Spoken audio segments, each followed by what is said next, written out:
All right. Welcome everybody.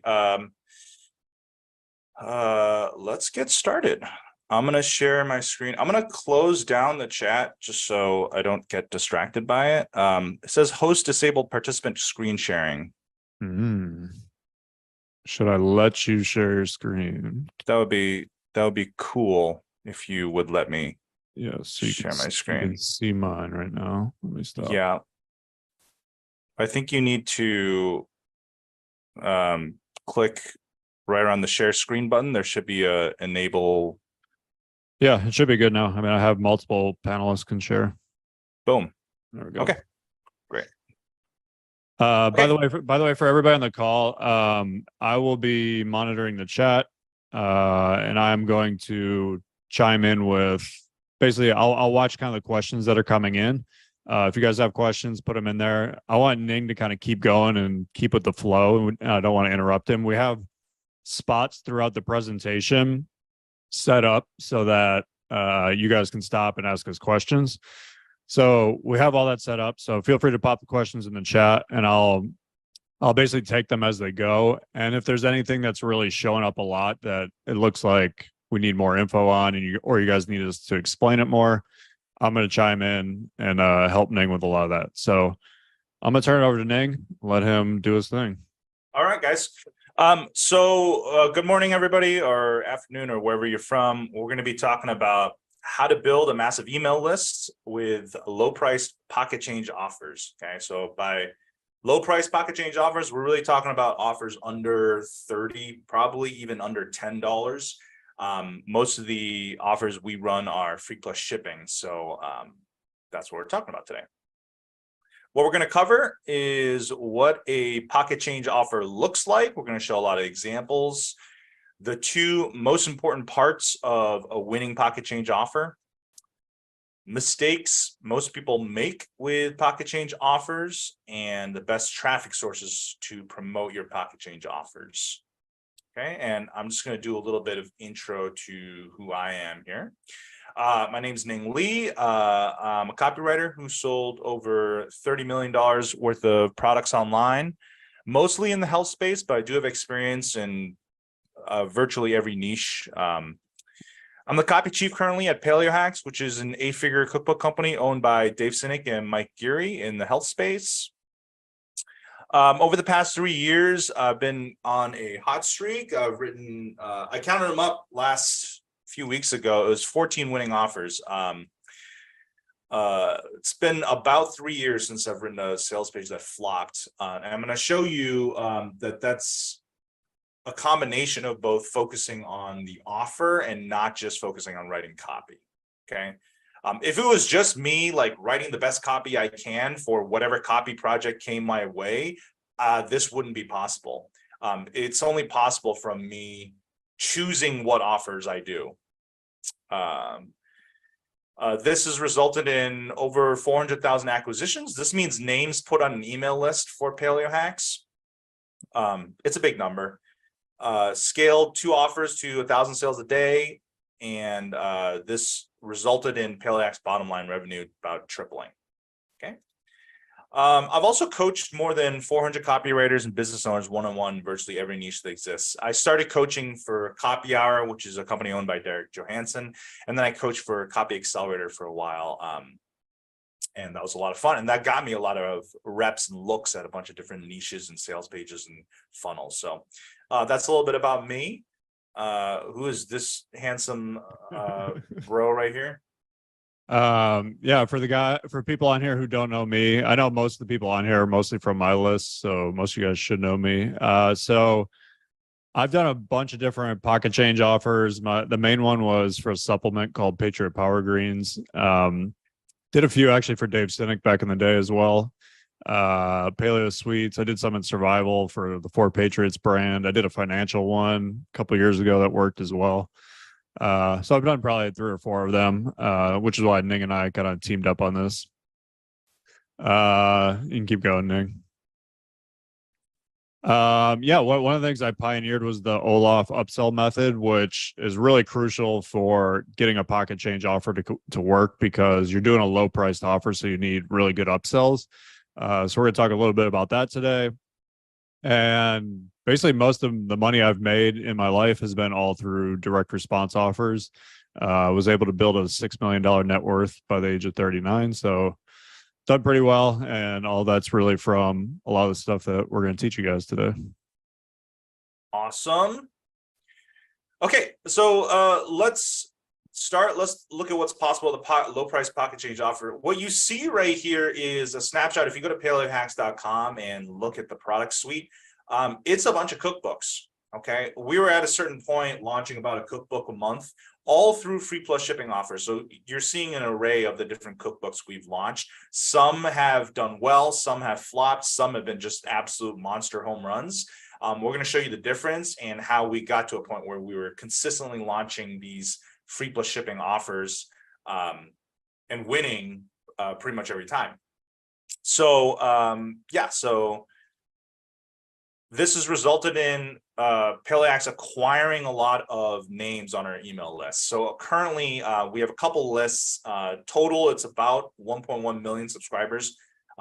That's a big email list, and that's where we make all of our profit. Okay, almost all of them have come in. I think all of them, except for the Thyroid Reboot funnel. So virtually all of these subscribers are all come in from low price pocket change offers. Okay, we're a mid 8-figure company, and each email we send, we make about 6K or 8K depending on the offer. And that results in about 4.9 million in profit. Okay, in gross, it's higher. Okay. Our entire acquisition strategy is based on pocket change offers, which I'm going to show you a lot of today. This is just a snapshot. One of the best things I love about working at Paleohacks is the data reporting. We have world-class data reporting. I get to just geek out and look at data every day. So every day we get a little report like this that shows us the product sold, and you can see Keto Soups Cookbook. That's a pocket change offer. Keto Fat Loss Accelerator. This is the upsell that goes behind every free plus shipping offer we have here. Keto One Pan, that's a pocket change offer. Keto Air Fryer, that's a pocket change offer. Keto Kitchen, that's the upsell 3 in these pocket change offers. Recipe Club, actually this is an upsell 2. Recipe Club is upsell 3. Keto Carbs is a free plus shipping offer. Keto Instant Pot is a pocket change offer. I'm saying pocket change and free plus shipping kind of interchangeably. Free plus shipping is a type of pocket change offer. Okay, diabetes friendly desserts is a little bit above a pocket change offer. I think it's like 17 or 27 bucks or something, so still pretty low priced. Paleo Slow Cooker, Kalima Sea Salt, these are all pocket change offers. So you look at these that's our entire product suite. And you may be thinking, copy phrase, you may be thinking, this looks like it only works for health offers, but you would be wrong. They work for virtually any niche. Okay, pocket change offers work for virtually any niche. We're going to show you some couple examples. Cookbooks, we showed you a lot of examples of that. This is our historically our best selling cookbook, Keto Slow Cooker. We're going to show you kind of the breakdown of it. Food products, we sell food products like salt, avocado oil. We've got a not a parent company, a company we bought over, and we sold their consumable products. This is sold through a pocket change funnel as well. Copywriting, this is Perry Belcher. He sold these laminated copy blueprint sheets for a while.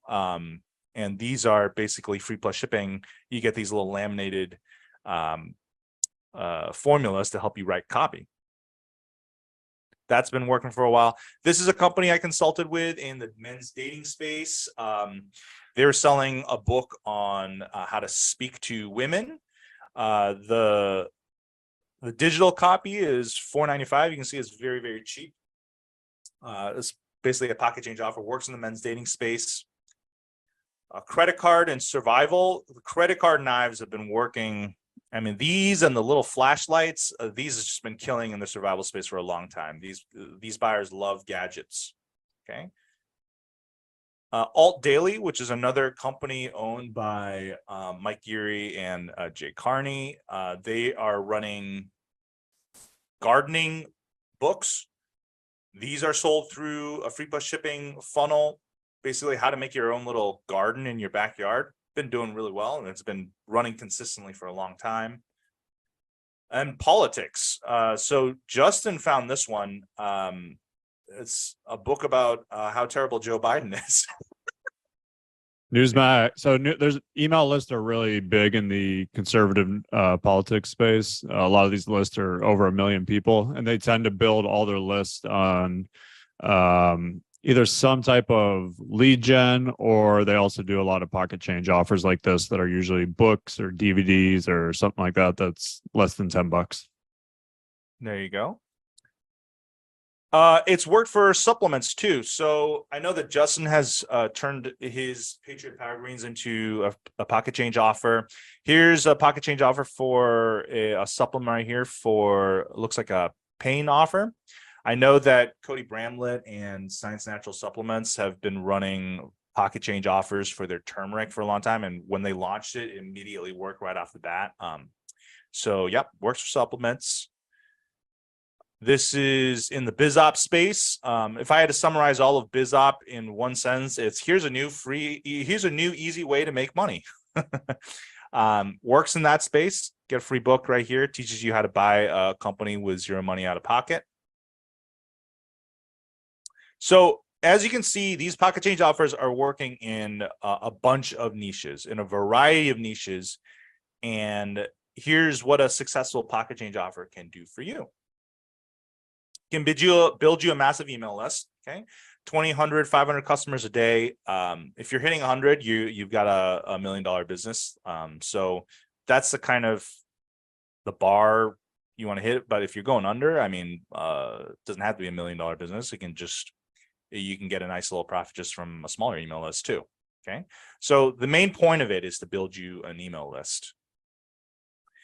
And the other thing about pocket change offers is you can build your email list for free because the funnel offsets the ad costs. So you're spending, say, $100 a day on ad traffic, and then you get that $100 back when people buy. Okay, and the higher you can spend while still breaking even, the more customers you acquire.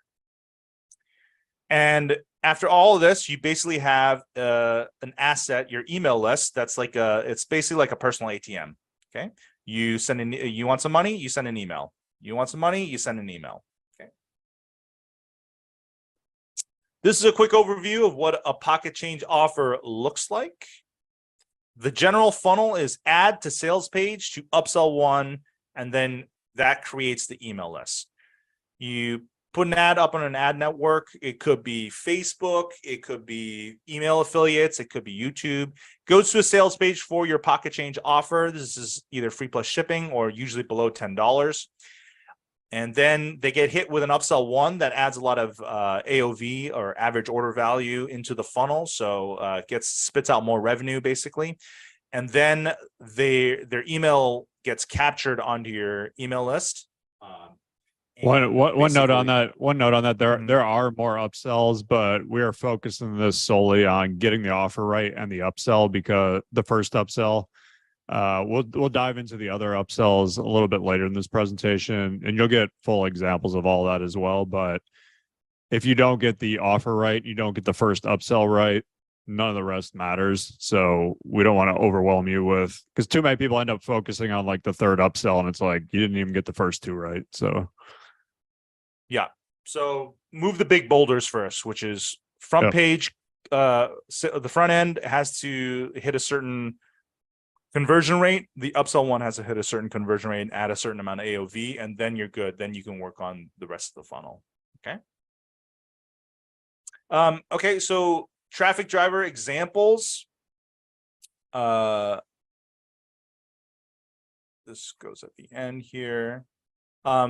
We've got an ad or the sales page for Zero Down.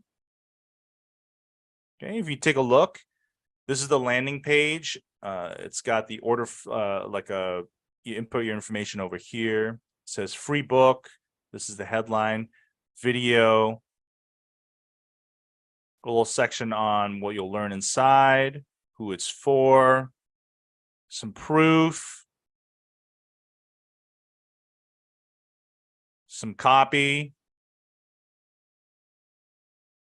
You know, if by all means, it's not a complicated page, it's not a ton of copy, but it works. Okay. And then we've got Keto Air Fryer, which is one of our the second best performing offer that we've had at Paleo Hacks behind Keto Slow Cooker. And you can see the copy is not super complicated. Basically pitches the product right off the bat. It's a cookbook, uses an air fryer, makes cooking easy. When the carbs are low, the fat will go. Some proof. Okay, proof behind our brand. Some stuff about cooking with an air fryer being healthier because you're cooking with, you're frying with air instead of oil. And then all the recipes inside. This is basically our proven template we've used for cookbooks over and over again. Some bonuses, and then the offer at the end here. Okay. Yeah, so as you can see, the copy doesn't have to be complicated. Okay, it's less complicated than, say, if you were writing a VSL and you got to have tons of scientific studies, a crazy story. You actually don't need any of that. All you need to say is free at the beginning, and that'll draw a lot of attention. Okay. This puts customers on your email list at a break even or slightly above, so you get to acquire an email list for free. Okay, this is the golden ticket. If you can do this, basically you spend $100 on ads and you get $100 back, and you're basically acquiring X amount of customers for free. You're doing great. Now, if you can do that at scale, if you can spend 1,000, 20,000, 500,000 a day and make all that back through the same funnel, then you're really crushing. And you should probably be teaching me about this stuff. Okay. Then once you have your email list, you basically send your email list other offers to make profit. And this, every time you send an email, you're basically making profit. Okay. You can see this is just a snapshot of all the emails we send on our Paleo Hacks list. A lot of the winning health offers in the space right now. We got stuff about blood sugar. We got stuff about poop. We got, surprisingly, the poop and the pee stuff do really well. We've got back pain stuff. We've got food. We've got knives. We got everything. Okay. Here's an example of break-even acquisition for a Keto Air Fryer book. The AOV, which is average order value. This, just a review, it means when one customer comes through the funnel, how much do they spend in total on average? Okay, and on average, they spend about $31.72 for every customer that comes through the funnel. And our CPA, which means cost per acquisition, is $24.35. This means that it costs us about $24.35 to get someone to go through our funnel. Okay, so it costs us about $24.35 to get someone to go through our funnel. This includes COGS, which is cost of goods. That means we pay the manufacturer to create the book and to ship the book out, and the traffic costs. And then we're making about, this means we're making about $6 per person that comes through the funnel, and we get a person on our email list. If, however, this was an even number, if this was 31 and 31, we'd still be pretty happy here. In fact, we'd be happy even if we lose $1 on this. If this was 31, our CPA was 32. Okay, if we can run that and acquire customers at a $1 loss per customer, we're still cool with that. Okay. So recap. The whole goal of a Pocket Change offer is to acquire customers at a break even or slightly above, so you build an email list for free. If you got deep pockets like Cynic and Geary, then you're and some of these big companies, you're okay with acquiring customers at even slightly below. Okay, and the whole game is who can spend more, who's got a bigger back end to make up for that, so they can acquire more customers. Okay. All right, that was kind of the beginning, the fundamentals. Any questions before we dive into the specifics and how we do all this?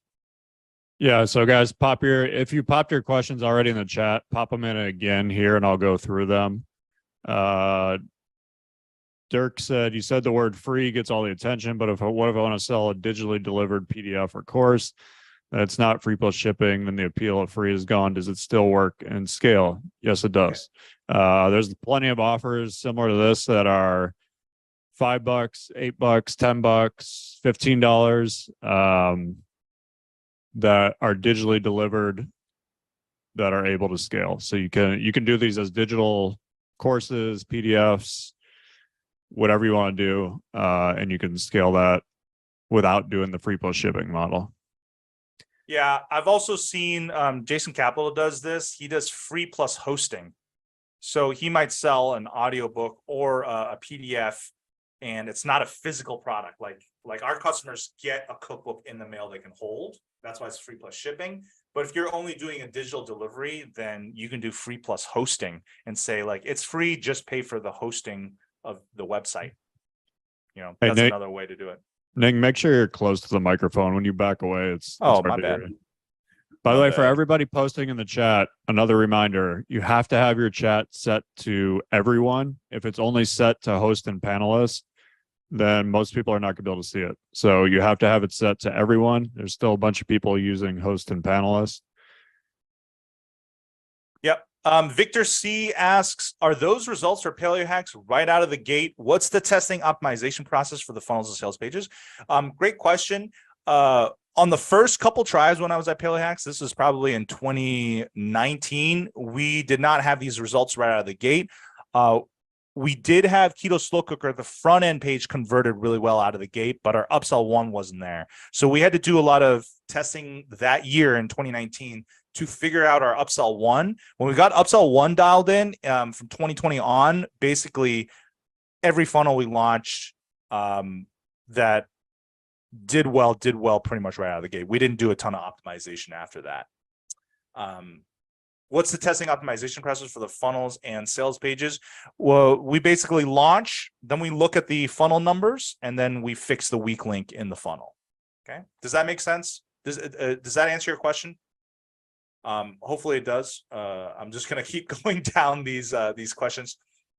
Dylan asks, some of these sales pages have really short copy. Yes, they do. Some of them is just literally like above the fold and then maybe 2 or 3 pages more. Does longer copy convert better for these offers? The way I think about short copy versus long copy, guys, is the amount of copy needed is equal to the how big of an ask you're asking. Okay, if you're asking for $2,000 for something, you need a lot more copy. Okay, if you're asking for something that's pocket change, like low price, you don't need a ton of copy. Yeah, you can definitely get by with a lot shorter stuff. When I was working with 4Patriots, their survival food offer was basically a 5-minute video that was on a checkout page. So literally like the order form was right on the side of it. And then the copy was maybe 4 or 5 pages below that. So, I mean, compared to your typical 30 or 40 page sales letter or 45-minute VSL, it's much shorter. Yeah. I'm also convinced, like, we have longer Paleo Hacks pages, but I'm convinced that they would work if we cut out like 50% of that copy and just had pictures of recipes and like a few pages of free plus shipping and then a few, like 2 pages, 3 pages of copy. I think it would still work. Yep. Austin, Nicholas asked, what about info product? I'm not really, you got to explain what you're asking a little better there, Nicholas, if you want us to answer it. Austin said, what's the average refund rate on these cookbooks? I'm not 100% sure. I know it's low because our cookbooks are awesome. Okay. Our recipes are awesome. We put a lot of effort into our recipes and our cookbooks. They're low. Can we review the ad before the sales page? Yeah, we'll be showing that later on in the presentation. Gabe asks, will we be discussing where to advertise to drive them? I'm confused by that question. He's asking if we're going to discuss where to actually drive the traffic from. So yeah, we're going to talk about a couple of things. I would strongly encourage most people to take your focus off of that because the traffic is literally the easiest part. Getting the offer correct and getting the AOV to where you want it is the hard part. And that's really what this presentation is about. I mean, any decent copywriter can write ads for Facebook or YouTube or Google AdSense or email copy and get the traffic going. The traffic is literally one of the easiest parts. So I would and there's endless traffic sources. So I would definitely encourage you to kind of shift your thinking on that and focus much more on getting the offer, right? Yeah, I see a lot of implementation questions, guys. The leverage in this is all the offer. Okay, the Yes, we are. implementation is all. Yeah, This drives me nuts when we do these calls. I told my buddy, so one of my buddies who's a dating coach, I'm like, this would be me teaching the stuff like how to set up this page in ClickFunnels would be like someone buying dating advice from you and asking you for 3 hours, what's the best route to drive to the bar? It's like, you can figure that out on your own. That's super easy. We'll give you some ideas. Like you can run all this stuff through ClickFunnels. You could hire a programmer off of Upwork. Again, that's another thing where it's like you're focusing on the wrong thing. The focus should be on how to get the offer to convert and how to get the first upsell dialed in and how to get the high average order value. Those are the things that really matter. yeah. Tal asks, can ads be replaced by organic content? Yes, organic is usually just slower than ads, but it works. Again, the offer is like the most important part, as we're about to see. What's your preferred platform given you're running Facebook ads to it? Facebook. Michelle asks, what's your preferred platform given you're running Facebook ads to it? The platform will be Facebook, right? I'm confused by that question as well. I'm sorry. Brian Curley, who is an amazing cook, by the way, if you're ever in San Diego and want some food. What's the software you're using for your sales page? We just went over that. Yeah, ClickFunnels, you can use ClickFunnels. Just low leverage implementation stuff. Implementation is the lowest end of the leverage, okay? Yep. The marketing is the highest end. So that's the more energy and focus and thinking you put into the marketing, the better it's going to work. You could, if you spend 20 hours stressing about which software to use, it doesn't matter. Just pick one. Yep. Yeah. Andrew said, I'd love to hear how you test and validate these offers. So we're going to talk a lot about that. We're going to dive into all the specifics of this in the next part. I just wanted to have a quick little break here so you guys could get some questions in. Okay. At Ning, how much of difference does free plus shipping book offer make versus just a digital book? I've seen both work. You can do either. They work, I would say my best guess is about equally well. Okay. Gerline asked, you mentioned, hey, Gerline, you mentioned you're getting about $6 per customer. What's an average number for most companies breaking even? But $1.50. What's considered to be a good? I'm guessing this isn't clear, but answer. This is kind of a gray area because the higher your ad spend, the lower your ROAS. So, or return on ad spend. So if you're spending $100 a day, it's easier to make money per customer. But if as you push that ad spend, you're reaching less and less targeted customers. So that number is going to drop. And so basically the whole game for media buyers and companies is to push that until it breaks, or push that until they hit their tolerance, which is like, for us, it's like minus 150 or so per customer. So we raise the ad spend until we hit a point where we're losing about $1.50, and then we kind of hold the traffic at that level. Does that make sense? Self-realization asks, what about 100% free followed by paid? I don't understand that. The whole point of doing free plus shipping is you got to get their credit card info first. Then it's easier for them to say yes to other stuff. So you can't do, yeah. So what you're talking about is you're talking about a CPL type of funnel, which is like a free opt-in into a redirect to a paid funnel. Okay, so that's kind of a little bit different of a strategy. So a lot of these questions we're going to cover in a bit. So there's a bunch of people asking about the upsells. We're going to cover those in a bit. Yeah, I would recommend just starting with a small ad spend to start. You could start with like $10 a day if you wanted. Is there a common format you see that the Pocket Change sales pages follow? Yeah, Ning's going to share his format. Some of them are honestly really short and with like a video. There's a lot of ways you can kind of do it. You guys are going to get examples of like 15 different pages of these. So you'll be able to see those in the PDF that we give you and send out tomorrow. You guys, these are amazing questions. You guys are asking really great questions. A lot of this we're going to go into. So when we do questions, if it's cool, try to keep it to the thing we just went over. Okay. And then we'll be able to get through all the info by the end. Okay. All right. Should we keep going or should we? Yeah, go through let's some- keep going because a lot, like literally 90% of these are all going to be addressed. Okay. So, All right, great. yeah. Okay, cool. Okay, how to build a winning pocket change offer without needing a level copy. Okay, this is the meat of the offer. I'm excited about this part because it's this is kind of what's led to a lot of my success, and I really want to. I'm excited to share this with you guys because this is the biggest leverage point we're not talking about. For years, I was a struggling copywriter, and I was like, I'm writing all these things. I'm putting so much effort, months writing these long sales letters, and only like 1 out of 4, 1 out of 5 work. Like, what's wrong? It wasn't until I figured this out that I started hitting winners again and again and again. Okay, so I'm excited to share this with you guys, and it's just going to be useful for any marketer around. Okay, all right. If you're building a pocket change offer, the 2 most important parts: a highly appealing front end offer that converts at 7 to 15%. And an upsell 1 that converts at 20 to 40% or higher if you can get it there. Okay, so your AOV is high enough to cover the traffic costs. If you can get these 2 things right, you have a very good chance that your pocket change offer will bring in hundreds of buyers a day for your email list.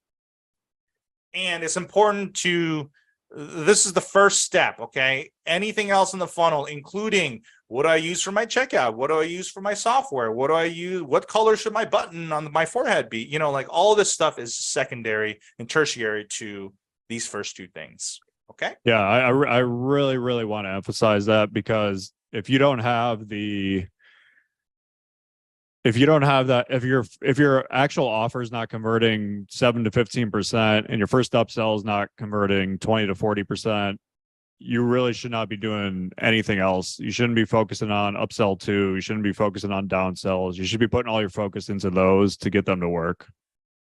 Yes, absolutely. Okay, let's break down part 1 of this: how to come up with a highly appealing pocket change offer that people really want. Okay, this is the magic, guys. If you know how to do this, you should be a rich person.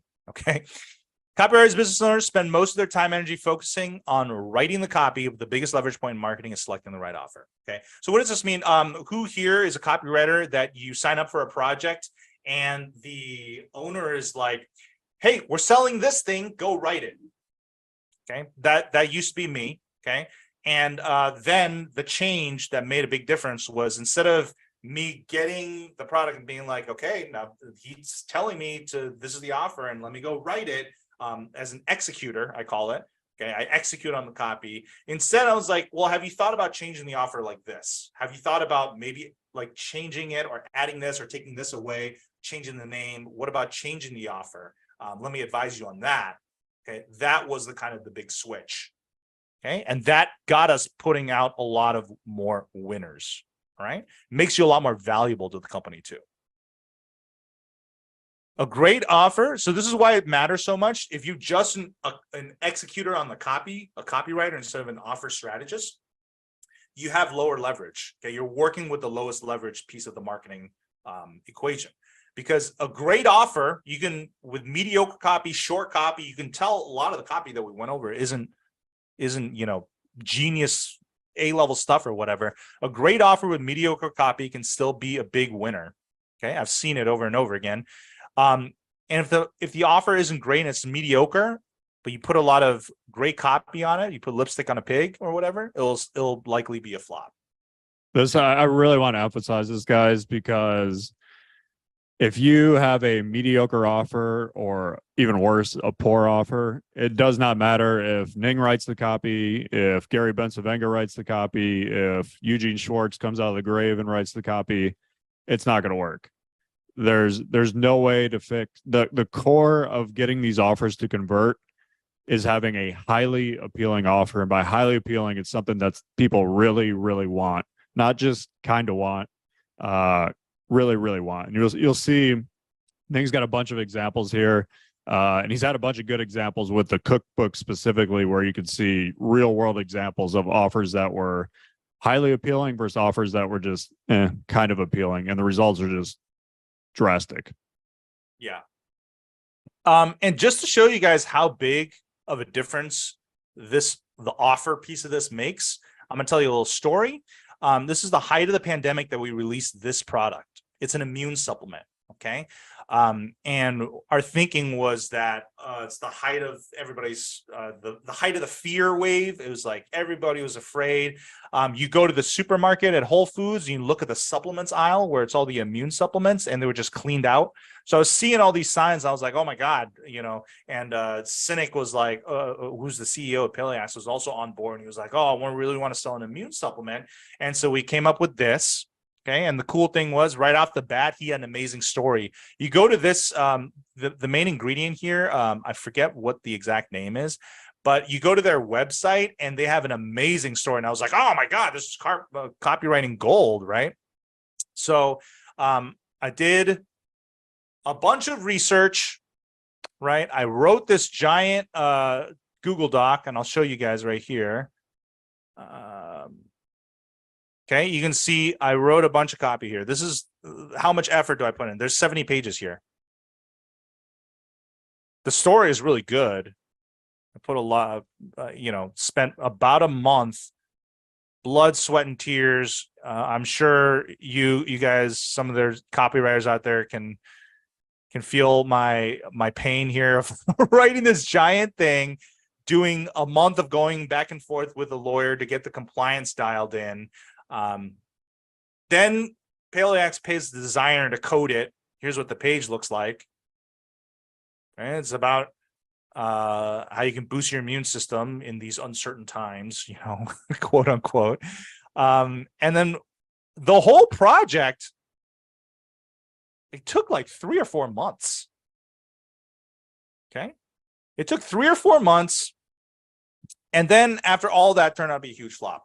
Okay, like the opportunity cost of that, guys, if I can emphasize, is just absolutely massive. In that same amount of time, we could have launched 4 cookbooks, had 1 home run and 3 winners.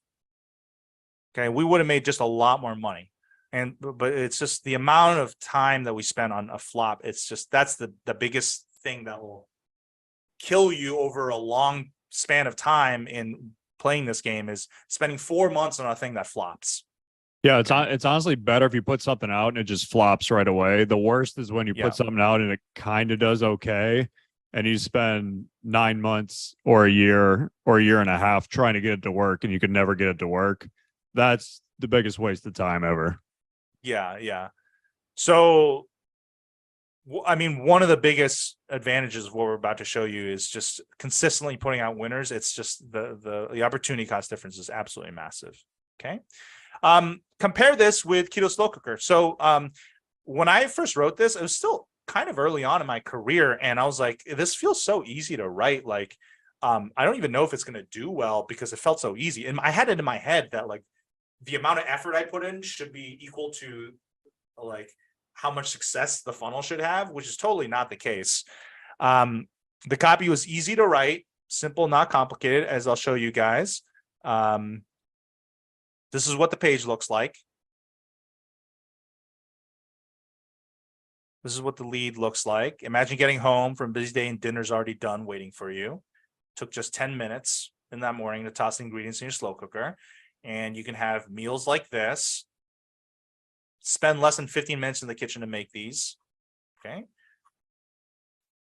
A lot of this was recycled from other sales pages. Okay, and then this isn't even copy here, but it's such an important part of the page. It's just showing all the recipes inside. Okay, and then basically the end is just our normal templated offer. This took me about 2 weeks to write. I could probably nowadays write something like this in about 3 days. We launched the sales page, and compare that, about 2 weeks for me to put together as the copywriter versus a month plus 2 months of going back and forth with a lawyer. And it turned out to be our biggest winner ever. This one funnel made over 326,000 acquisitions. So it's been our biggest, that was our biggest winner of all time. Okay. Moral of the story: selecting the right offer is your biggest leverage point. It can be the difference between you spending 4 months of opportunity costs of time, energy, money, basically going down the toilet, versus having a massive two massive winners, three massive winners. Okay. Selecting the wrong offer has a massive opportunity cost. You can't fix a wrong offer with good copy. And now we're going to be talking about how to select the most appealing offer for your audience. Okay. And this is my personal strategy for doing the offer thing. Okay. So just to start off, I'm going to tell you a little story. The mistake most marketers make is thinking like a fisherman. This is not a story I came up with. This is out of a presentation given by Gary Bencivenga. Basically, there was a fishing contest in New York City. A bunch of boats went out, a bunch of fishermen, and they did a little contest to see who could catch the most fish, the biggest fish. And after the whole day, the guy that won out of like 200 boats was a guy, and he was fishing with a fishing pole, okay, as opposed to all the other boats were fishing with nets. And so they're asking him, how did you do this? How did you outfish all these other boats? You must have cheated, whatever. How did you do this? And his response was this, and this is something that's a great takeaway for all marketers, okay? He said, I won because you guys think like fishermen and I think like the fish. Okay, so what does that mean?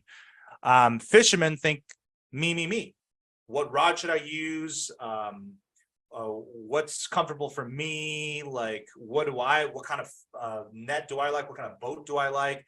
Where do I want to fish? It's all me, as opposed to thinking like the fish, which is, if I'm the fish I want to catch, what bait looks delicious to me? Where would I be swimming at 6 a.m. in the morning? What part of the day would I be the hungriest? It's putting yourself in the shoes of the fish you want to catch and then imagining what they want. Okay. So that's kind of the switch I want you guys to make. And we're going to go kind of deep into is studying your fish as opposed to thinking like a fisherman. Okay. Forget about what you like, figure out what your target audience likes. I mean, I like pizza and strawberry shortcake, but my fish certainly don't. Okay. If I'm fishing, the fish like worms, The strategy for selecting the right offer. Okay. You study the market and you study your fish, you figure out what is already selling well, and then you create something better. Okay. I call this figuring out what works and then doubling down on it. And you're going to see. I think this is something we should really emphasize here, Ning. I can't tell you how many times I've talked to people who are creating an offer, and the offer, I'm looking at it, it's just not a great offer. And my first question to them is, all right, what are the other offers that are selling well right now in this niche? And they have no idea. And I'm like, you really had no business creating an offer if you have no idea what's working in that niche already. Because you just obviously didn't do enough research. If you can't name the top 3 offers working in that niche, you haven't done anywhere near enough research. Yeah, I would agree with that. I've had a lot of people ask me, hey, Ning, what do you think about this idea? Isn't this a great idea? I came up with it. Isn't this an amazing idea? And I look at it and it's like, you might think that idea is cool, but it doesn't matter what you think. It doesn't matter what I think. It matters, do your customers think it's a cool idea? And you got to figure out what your customers like and think are good ideas first. Okay. And then you start with the customer as opposed to start with you and your thing. Okay. So great point, Justin. It's also what I've noticed with a lot of my coaching. Okay. So step 1, you got to answer this question. What sells really well in this niche and why? What do people pull out their credit card for and why? And you find the answer by studying past winners and looking for the patterns. Okay. So how do you do this? I sell cookbooks. Okay, this has been what I'm doing. So what I'm going to do is I'm going to study cookbooks. I'm going to see what cookbooks sell really well. Okay, we launched a few. Sometimes they do well, they didn't do well. I didn't understand really why until I started looking at, for example, this is right on Amazon. You go to Amazon and you can go and you can just look at the review numbers to see how many sell. Okay. And so I would go on Amazon and just look at if there's a giant number here that's bigger than all the other numbers, I'm going to ask myself why. Okay. Because obviously people are buying that more than the other ones. Okay. For example, here, 16,500 reviews compared to these other ones. Okay. Why? Okay. look at the titles: Keto Cookbook for Beginners, Easy 5-Ingredient Ketogenic Diet Cookbook, Keto Foodies. Okay. I started picking up hints. Okay. When you see enough of this, okay, you're going to start picking up hints. Oh, Easy 5-Ingredient Ketogenic Diet Cookbook. It's about easy cooking. Okay. Pattern I noticed. The other thing I did was that whenever I walk through the supermarket aisle, okay, at the end they have those books. There's always one called Women's World. There's always one on cooking. I looked at that every single time I went through the checkout, just to see what copy appeared. Okay, and this is just a pattern. Easy cooking came up over and over and over again. Okay, so let's take a look at these. These are Women's World. The people who write the copy for these, they're great. Okay. Great copy on the cover of these. The whole point of the copy is to make you open the magazine. Okay. So every time I got a little copy education lesson walking through the supermarket checkout. Okay. So you look at these Women's World magazines. Bye-bye, Dimply Fat, wake up your thyroid. 161 pounds on Quickie Keto. Look at that. Quickie Keto. 7-day keto bursts. Drop 20 pounds in 2 weeks. Okay. Life is good. Fast, easy, delicious. If I had to summarize cookbooks that win, it's when you promise fast, easy, delicious. Okay. Let's take a look at this one. She lost 105 pounds at age 68.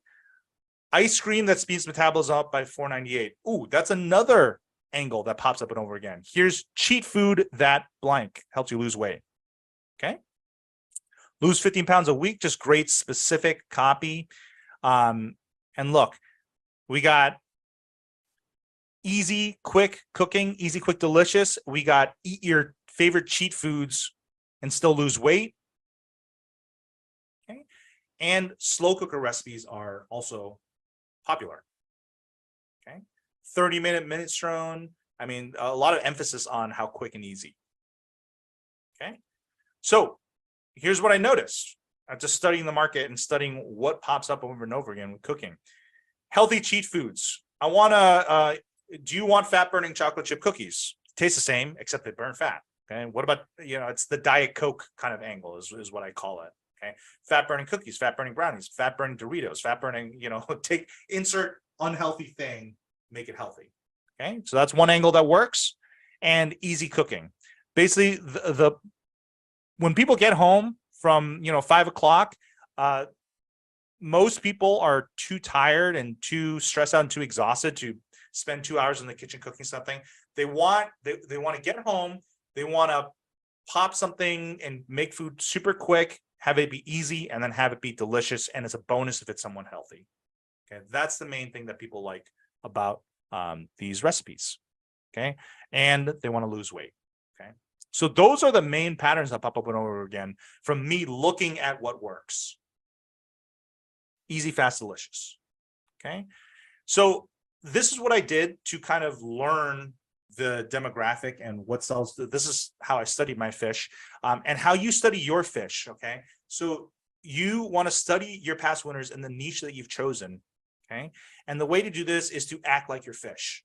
Okay, so if you were your customer, what keywords would they search? Okay, you literally go into Google and you type it. You're going to start seeing ads. Okay, most of the time you don't look at these because you got advertising sunglasses off. Your brain is trained to just tune them out. Well, stop that and then click on these ads. Okay, act like your customer, search their keywords, click on their ads. You're going to get retargeted. Okay, they're going to show you more ads. Then you click on more ads, and then you start seeing the copy of your niche over and over again, including the things that people are spending money to buy ad space on. That means those are things that are working. Okay, even better. Submit your email. If they ask you for your email, then you're going to get more valuable info in your email inbox. Buy stuff.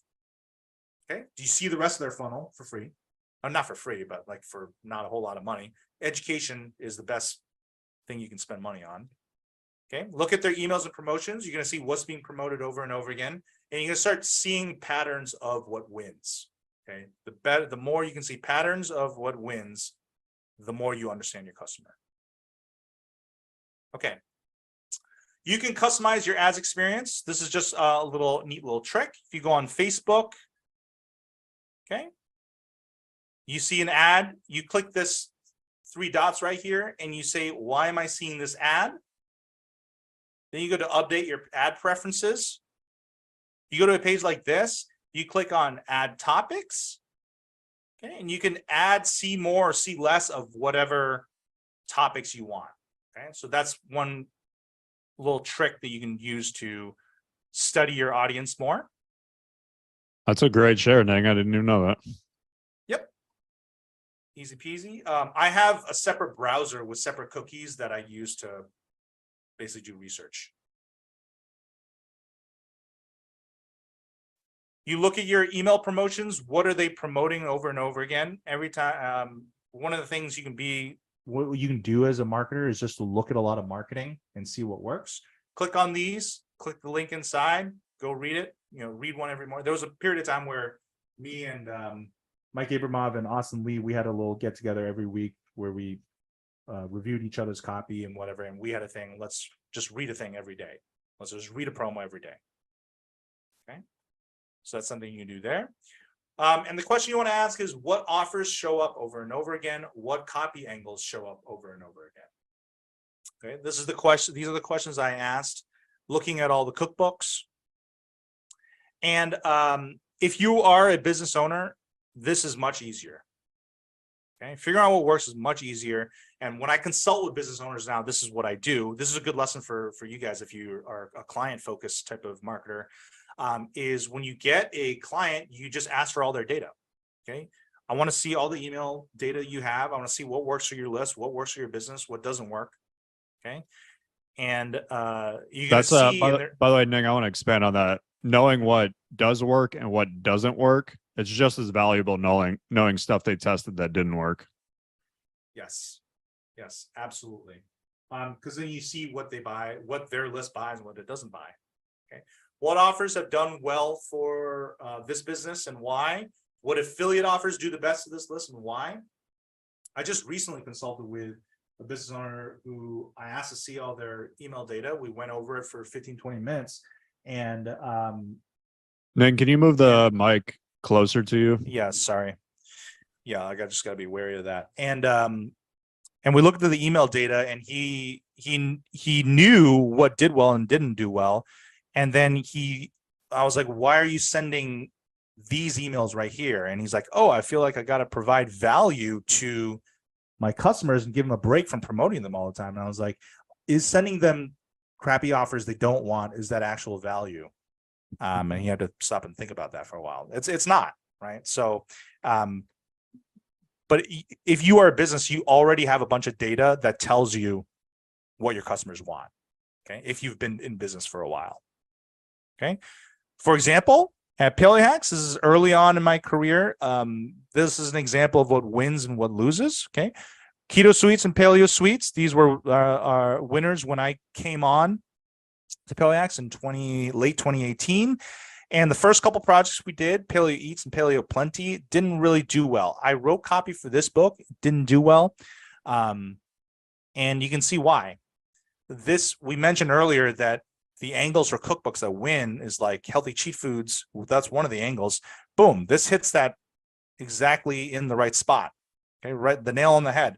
These, it's kind of vague. A return to real food. It's like cauliflower, and it's just not what they want. Okay, and what I see most marketers do is trying to convince fish to like strawberry cheesecake because they think strawberry cheesecake is a really good idea. Whereas just like, no, it's just, you got to feed the fish what they want. Yeah, Ning, let's go back to that because I really want to expand on this, because if you only remember one thing from this presentation, understanding the difference between the offers that work and the ones that don't, it's how appealing they are.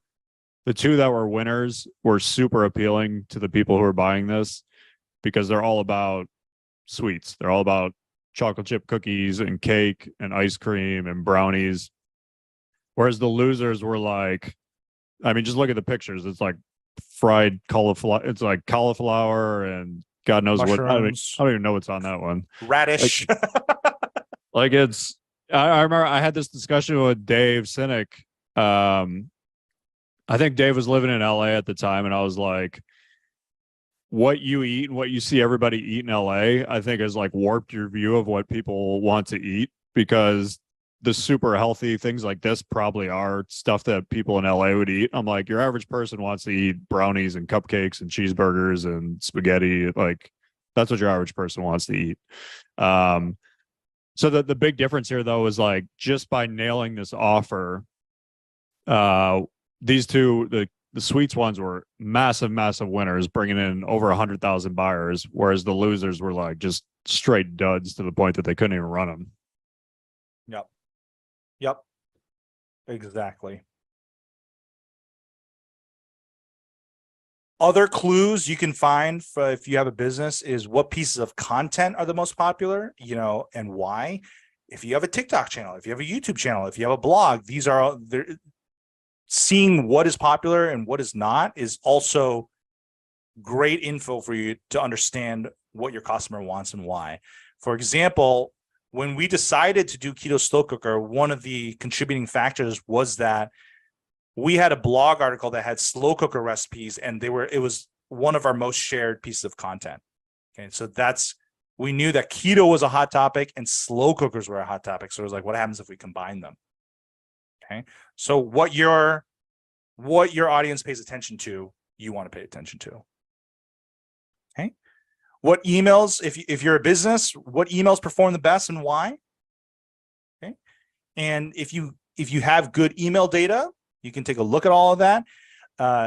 If you get high opens on one email, you want to study the subject line, the from line, the preview line. Okay, why did that open high?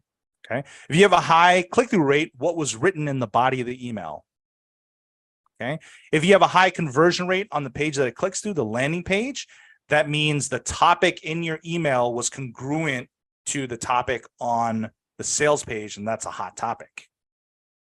Okay, and then PPM is a metric that a lot of the big companies use. It means for every 1,000 emails sent, how much money do you make? Okay, so the difference in this for offers that don't do too hot, it's maybe about $10 per 1,000 sends. If you hit $20 per 1,000 sends, it's a solid offer. If you hit 30, it's like a home run. Okay, so that's an advanced performance metric for email lists that you can look at and ask for if you're a business. And then if you don't want to go that advanced, an easy performance metric for your emails is how much money did I make for that send compared to how much I normally make. If it's hot, then you know it's a great offer. If it's not, if you're not making that much money, you know it's not a great offer. And then you want to look at the patterns and see what does well over and over again and what doesn't do well. Okay, that's the whole point of this. Okay. I did all this for Paleo Hacks. Okay, looked at data every day, launched a lot of stuff, had some wins, had some losses, look at all the email data, looked at data every day. And these are the patterns that pop up. Healthy cheat foods, like we said, fat burning cookies, sweet stuff and junk food stuff, mac and cheese, the good stuff, the food that you're like, oh, I could really go for blank right now, and easy cooking, ways to cook easy. And weight loss. Our people are buying keto because they want to lose weight. Okay, but the thing is, it's not. A lot of people, copywriters that came on when I was there, I mean, they think that you got to convince them and do a lot of weight loss and strong weight loss copy. You don't really have to, because people already know that keto works. Or at that certain point, there's a lot of, you don't need that much copy. You need maybe just like a paragraph or so saying like, this is keto and keto works. Okay, so it's not super lose weighty as much as they say a fat loss supplement, but it's got a little bit. Okay, and we go back to this: easy, fast, delicious. That's what people want. Recipes that are easy, fast, delicious. Okay, so my question for you is: your first task for you to launch your Pocket Change offer, okay, or for your business, okay. In the niche that you decide to do your Pocket Change offer, what offers consistently do the best? Why? Okay. What copy angles consistently show up and why? What does this mean about your customer? What does this mean about what your customer wants? Okay. Figure that out first. That's step number one. Okay. And Justin also uses a survey like this. Justin, do you want to talk about this? Oh, you're muted, by the way. Most surveys are usually crap and don't really give you much data, especially if you ask open-ended questions like, what do you want? This is a survey technique I learned from Brian Kurtz, who used to run Boardroom, which was doing like $100 million a year and just crushed it with kind of like natural remedies, natural health books. He basically gave me this, and it's where you basically propose like, I don't know, anywhere from like 5 to 7 different offers to someone, put them in a survey, you show them exactly what each one is going to be. So as you can see on this one, this is the survey Ning and I actually used to pick the topic for this call. So the top one was how to make the leap from copywriter to offer owner.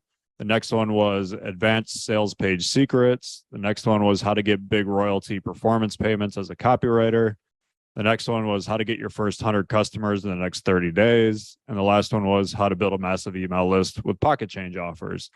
So we sent that to my list.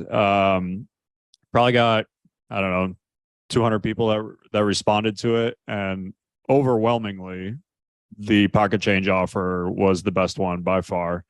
And in my experience, I've ran these in many different niches. When I first started doing it in the health niche, this is actually really interesting. I had a big list in the health niche, and I came up with like 5 different ideas of what I wanted to sell. And then Brian gave me all the data from Boardroom on like what was their best offers. And I would just slide one of their offers in there just to test it. And every single time the Boardroom offer was like the best, the winning offer every single time. And it was because he was giving me these offers that had been proven over like 10 years that were just like killer offers. And so that conveyed to me, I was like, okay, this method really does work, because every idea I'm coming up with is like not getting anywhere near the response that his is. And he gave me literally the real data on these offers that sell millions of copies of these books, and his are winning every single time.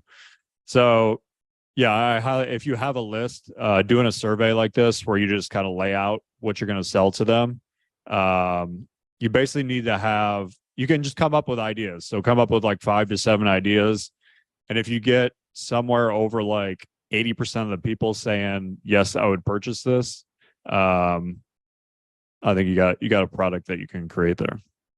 You can run this survey on SurveyMonkey too without an email list.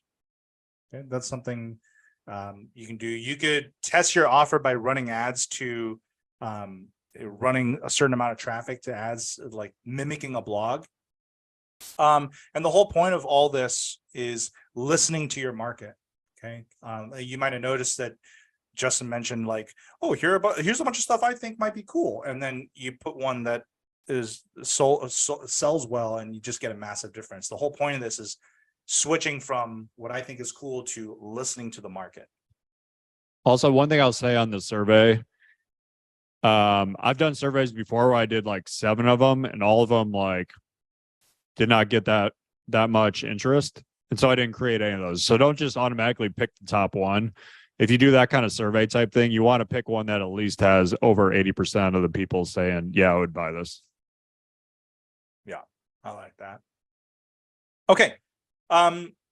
We just went through basically the research process and the strategy for the research process. Does anyone have questions on coming up with the right offer and the process we just went over? And we're about to go more in depth onto what makes a good offer and what doesn't, what the buying triggers are. But does anyone have any questions on what we just went over? Yeah, I know we definitely covered a lot there. I want to reemphasize coming up with the offer, by far the most important part. Because you get the offer wrong, as we said, doesn't matter how good the copy is, doesn't matter how good the upsells are. None of that stuff matters if the offer is not highly appealing. Okay. So a couple of questions that came in. Richard said, "What?" I'm gonna skip yours, Richard, because that was about the survey. Honestly, you can put whatever subject line you want on the survey. It really doesn't matter. How much time do you recommend spending on research? I would say it's really just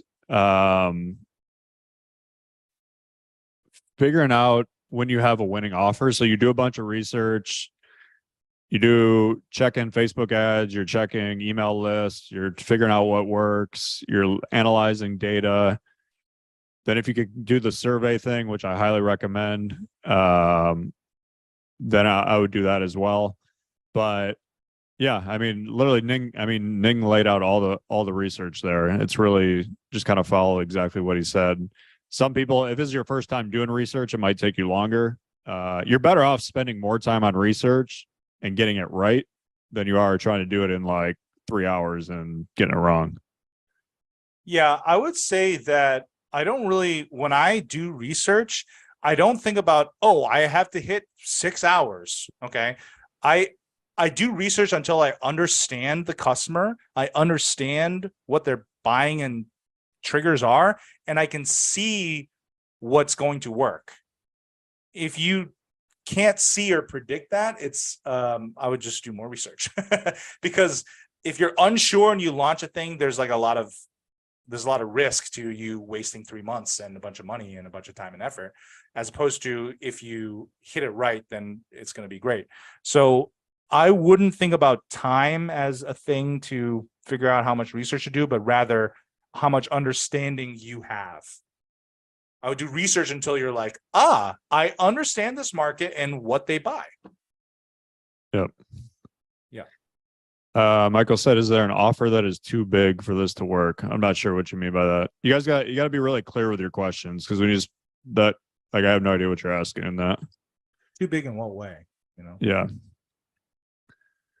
One of the keys to being a good copywriter is to being clear in your communication. Ooh, I like it. Charles said, "What people want is just as important as what people might pay for it." So when I do, I'm assuming you're talking about the survey, Charles. When I do the survey, they're all the same price products. And also, you don't even have to mention the price. You can. I tend to mention it if it's a lower price thing. But yeah, you want to make sure you don't want to be like, oh, this one's going to be $1,000 and this one's going to be like $7. You definitely don't want to do that. It's more just to figure out the topics that people really want. Tom Brender asks, we currently have a subscription.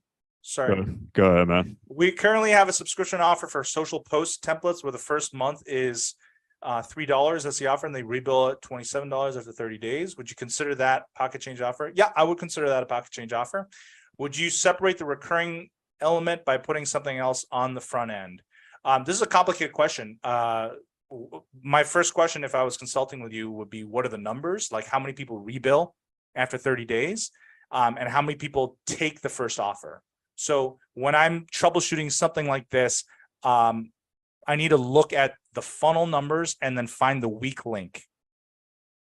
And then I would attack the weak link. So is the weak link people saying yes to the $3 offer, or is the weak link they cancel before the rebill?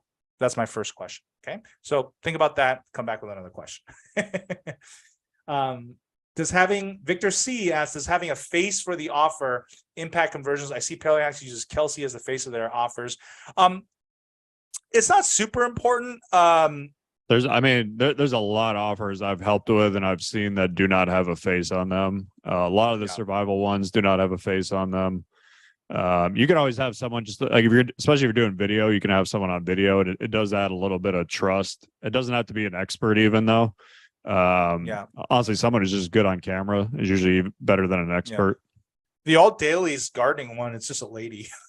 So I was gonna say the same thing for Patriots. Theirs was actually one of the women who works for them. Just like super friendly, like just seems like your aunt that would come over and bring you cookies. Like that's just her whole personality. And they tested her on a video against a guy who's like a Navy SEAL survival expert, and her video just destroyed his. So I mean, I think just having somebody that's more like trustworthy and that people like, if you're gonna put someone on there, go ahead and do that, but you really don't have to have a face for it. Philip Duncan asks, could you use the survey as a way to come up with a winning offer, then create a pocket change offer based on that, which would eventually drive to the higher priced offer based on the survey results? Yes. So I know he's asking. So I mean, if you do a pocket change offer and it does really well, that certainly is, in certain niches, a good sign that you could do a higher price. So like copywriting, if I did a course that was $50 or $10 and it did great, there's probably a good chance that I could sell $1,000 version of that that has more help from me and other stuff, kind of more in-depth kind of stuff. So yeah, you can Yeah. definitely do that. Yeah, if it wins, it means you hit on something that people want. Yep. Yep. Dylan said, do upsell conversion rates drop with lower priced offers compared with a $49 or $97 front end product? Not really. Honestly, they're the biggest thing, and we're going to go into upsell stuff, but the biggest thing is going to be the price of that first upsell. If you're going for, and it really depends on the niche, because certain niches you can go up a lot higher than others. Like if you're teaching stuff that's going to help people make money, like you can go from $7 to $197 in those niches.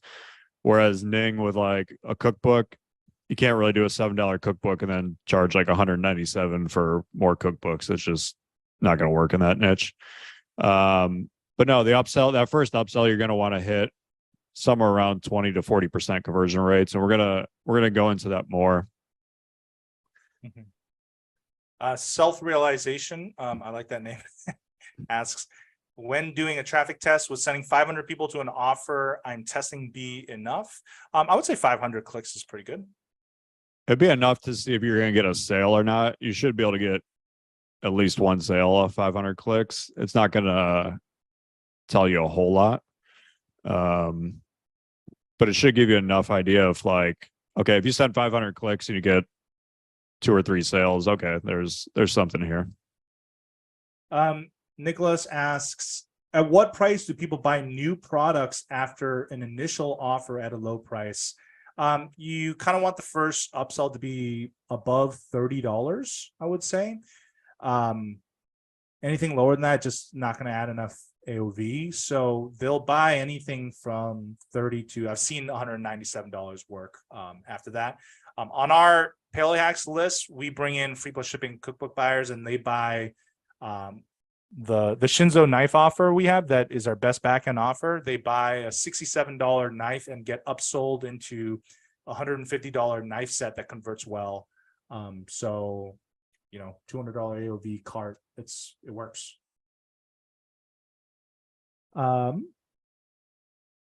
Okay. Do X day challenges work as long as you can deliver noticeable results in X days? Yes, challenges work. Mostly just focusing on the outcome and proof, and which are 2 like pieces of the offer we're going to see soon. So yes, challenges do work. Guys, please keep the questions on topic. Really, if it goes in all these directions, it just ends up, the call takes forever and it's not helpful for everyone on the call. This is on topic. Talha asks, how do I find the right fish target audience if I know the niche I'm working in all research? Yes. Okay. If you know the niche, my first question is, what works in that niche? What do people buy? What are the offers that show up over and over again? Michelle, okay, another pricing. The price of the offer and what the upsell should be. We're going to cover that in the next section. So we'll get to that soon. Would you create and test the pocket change offer first, then create the upsell as an afterthought before running traffic? The upsell is about as important as the pocket change offer on the front end. So if you create as an afterthought, it's going to be rough. You might just figure out that you like it's about as important. So you kind of want to think about both, you know, when you start. That's kind of my opinion. Justin, what do you think about that? Yeah, I like that. Guys, all your questions about upsells, we are going to cover in the upsell portion of this presentation. So I'm going to skip over those. Richard asks, we sell a cold email strategy audit for $500. Would charging $50 be a reasonable pocket change offer? No, if you're going to do a pocket change offer, it would be something less than 10 or 20 bucks. And then you could sell them the email strategy audit on the back end. So once they're on your list, or maybe on as the second upsell or something like, or maybe on the confirmation page of the upsell or of the funnel, something like that. Yeah, I would say, Richard, for you, I would sell cold email templates at a pocket change price and then upsell something. And then the high price backend would be the audit. Alina asked, do you think this strategy can work for a nonprofit? That's interesting. I'm trying to think of a good example that, yeah, I mean, you could do it in a sense where like they're donating and they're getting something, because most nonprofits tend to give away gifts anyways. So they're giving away like calendars and whatever, they give stickers and all kinds of stuff like that, or hats. So you could probably do a similar kind of thing with that. If the offer doesn't break even on the first day, does it mean it's a bad offer? No, it does not. You're going to need to test it and tweak it and stuff like that. Your goal is to get it to break even on the first day, but that's going to take a little testing. If it doesn't break even on the first day, I would say by how much. If it's just completely dead, then it may be dead, like if it doesn't convert at all. But if it's close, then I would look at the funnel data. If it's anywhere in the ballpark of close, then I would look at all the funnel data and say, okay, which part of it is weak? You know, and then fix the weak link. And that question, which part of it is weak? It's usually the front end, the upsell one. Those are the two parts I would look at. Which one's converting, which one's not, you know? To determine if our free plus shipping offer is working, if we convert at 20%, was it, then it's working. 20% is, you should be teaching this class if your front end free plus shipping is converting at 20%. That's really good. 15% is about as high as we've gotten it. Okay. Is there going to be anything on order bumps? I wouldn't focus on order. That's like superfluous. Like focus on upsell one front end first, and then you can think about order bumps. Zach Hansen says, do you recommend creating the product before testing it? I always find the longest part. It really depends on what niche. Creating depends on how much energy and effort goes into creating the product. So if you can give an example what niche you're in, what kind of product you're creating, then I can answer that question a bit better. Okay. Sasha asks, last one we'll do before we keep moving here. Sasha asks, once you know about the offers that are selling, how do you go about creating a better one? Any ingredients you can add that usually work? Yes, absolutely. That's actually what we're about to go into. So I'm excited about that. Okay. All right, guys. There'll be more time for questions. And we'll try to scoop up all the tangent questions at the end. Is I think the right strategy here. Okay. Justin, you cool with moving forward? Yep. Let's get going. Okay. All right. So one guy asked about guy or girl, I'm not sure, ingredients that usually work. We're going to go into the ingredients of a winning offer right now. Okay. And this is the money forecast equation that I use to predict and come up with winning offers. Okay. We're going to kind of dive deep into each of these different pieces. This is something that I came up with from a combination of something that Alex Hormozi shared in his book, $100 Million Offers, and something that Gary Bencivenga came up with in his presentation. I kind of smashed the two together and added a little bit of something, and I got this equation, okay? So this equation is basically an offer equation that shows you how strong your offer is, okay? And the equation is the amount of money generated from your offer equals pain times money times people. This part is your audience. How much pain are they in? How much money do they have? How many people are there? Times outcome times proof times new. So this part is your product. Basically, how desirable is the outcome that you promise? Proof is how strong is your proof that your product will give them that outcome. And then new is how unique and new is your product compared to the other products in the market. How new is your vehicle? Okay. Divided by time to outcome and effort needed. Okay. These are literally the 8 ingredients to a winning offer. If you can maximize all 8 of these, you've got a winning offer. Okay. And we're going to break this down right now. Okay. The first part of this equation, pain times money times people, is your pocket change audience. This is who you're selling to. Okay. The best audiences are they're in urgent, desperate pain. They have a lot of money and they spend a lot of money on the type of offer that you're offering. And there's a lot of them. Okay. So pain, you want an audience who has an urgent, desperate problem. It's a painful problem. They really want to get out of it. High pain examples. I'm fat and I'm ugly. I get friend zoned, rejected by every girl. These are all like very painful states. I'm losing my hair is a very fearful state. People usually go into buying frenzies when this happens. If you're a man, probably for a woman too. Getting more clients for coaches, copywriters, and consultants. A lot of people have experienced getting rejected over and over again. That's a painful. So these are all high pain examples. Low pain examples include prevention, anything where it's like you're preventing pain in the future as opposed to fixing a pain state that is present. That would be low pain. How to think like a copywriter. It's not targeting a high pain spot. Back end sales for a business. Usually it's getting customers in the door. That's the main pain point for businesses. Inner game for dating. It's not what people want. It's so these are low pain examples. Money. Okay. You don't want to sell to poor people or people who can't pay. You want an audience who spends a lot of money on your type of offer. Okay. Rich audience examples. Golf.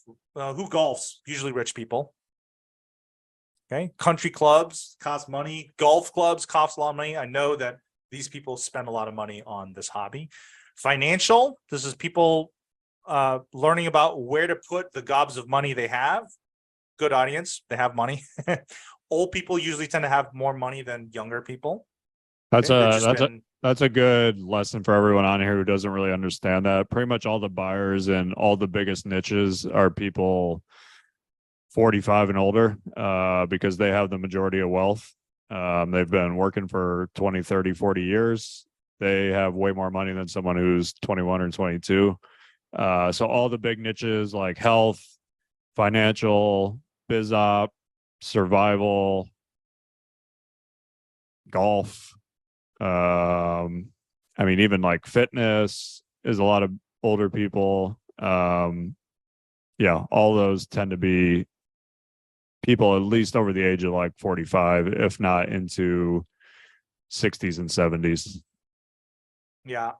Hair loss is another good example. When I think about hair loss, I think about selling to a moment of time in their life, which you're pretty much doing for all these niches. You're selling to a moment. And when I think about hair loss, it's like they have a moment where they see in the bathroom mirror and they're like, oh crap, I'm losing my hair. And then suddenly a lot of anxiety and a lot of stuff comes up, and then they go into a buying frenzy because of that. So I like that. I like those types of moments because I like putting, products in front of people that can help that. Okay. As someone who lost his hair, the moment when you realize you're losing your hair is a major freak out, and you'll buy everything. Yep. I like major freakouts, and I like when people going into buying frenzies.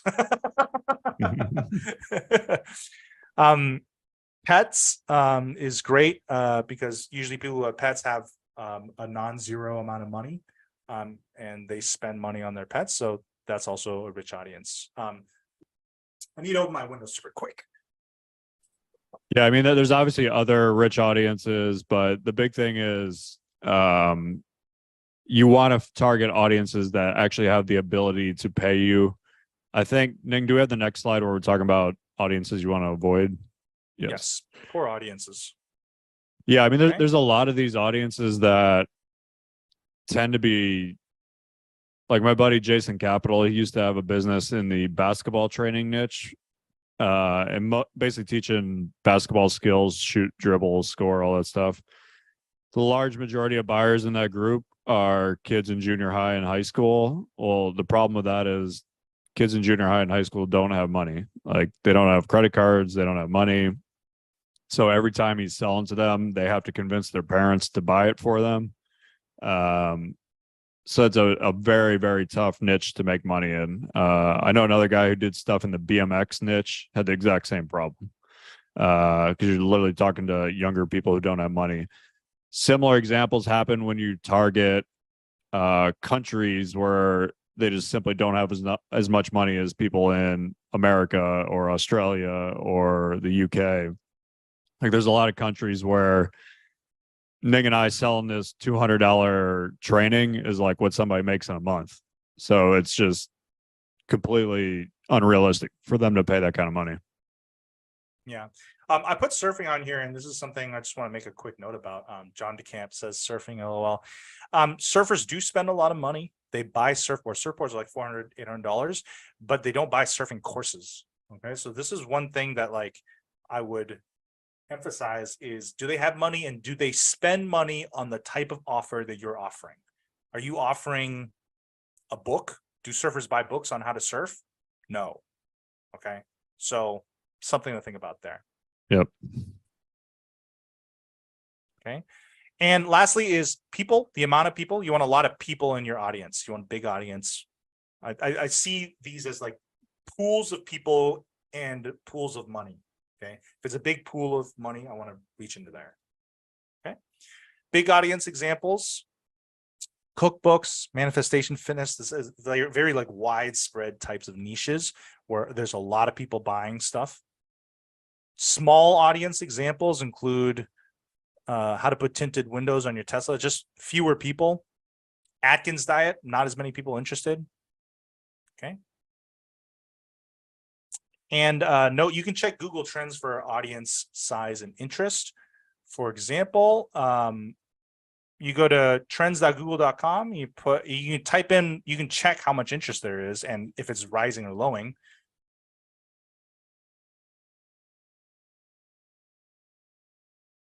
Why is it not working?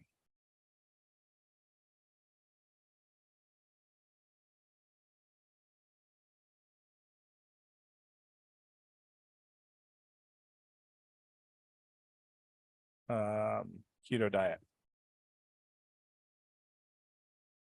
Okay, and then you can sort by past 5 years. Okay, and you can see keto is kind of a dying trend. You see these spikes? Guess what that is? New Year's. So you can see the trends of how interested people are in certain things with Google Trends.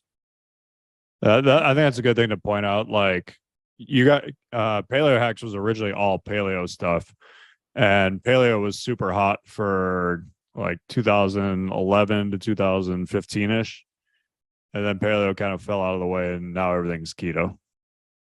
Yeah.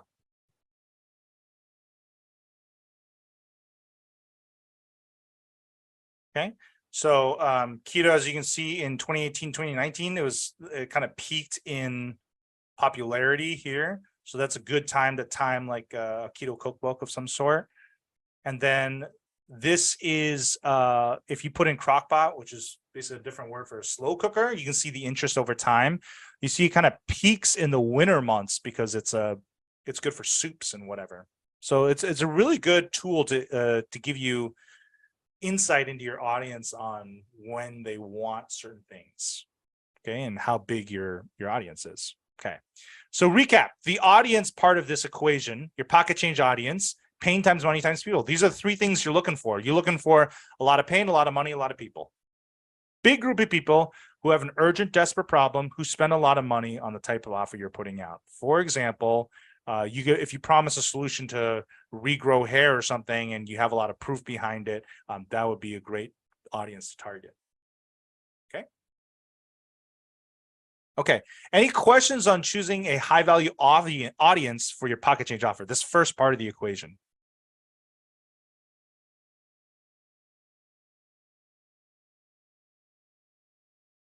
Matt Namek asks, how do you find the top winning offers, the niche you want to go to? We covered that in the first 30 minutes to an hour. Go check the recording for that. Yeah, I put in the chat, Matt. You just got to study the email lists that are watch all the offers that are being promoted over and over again. If you just continuously see the same offers on 5 different email lists being promoted over and over again, that means it's a good offer.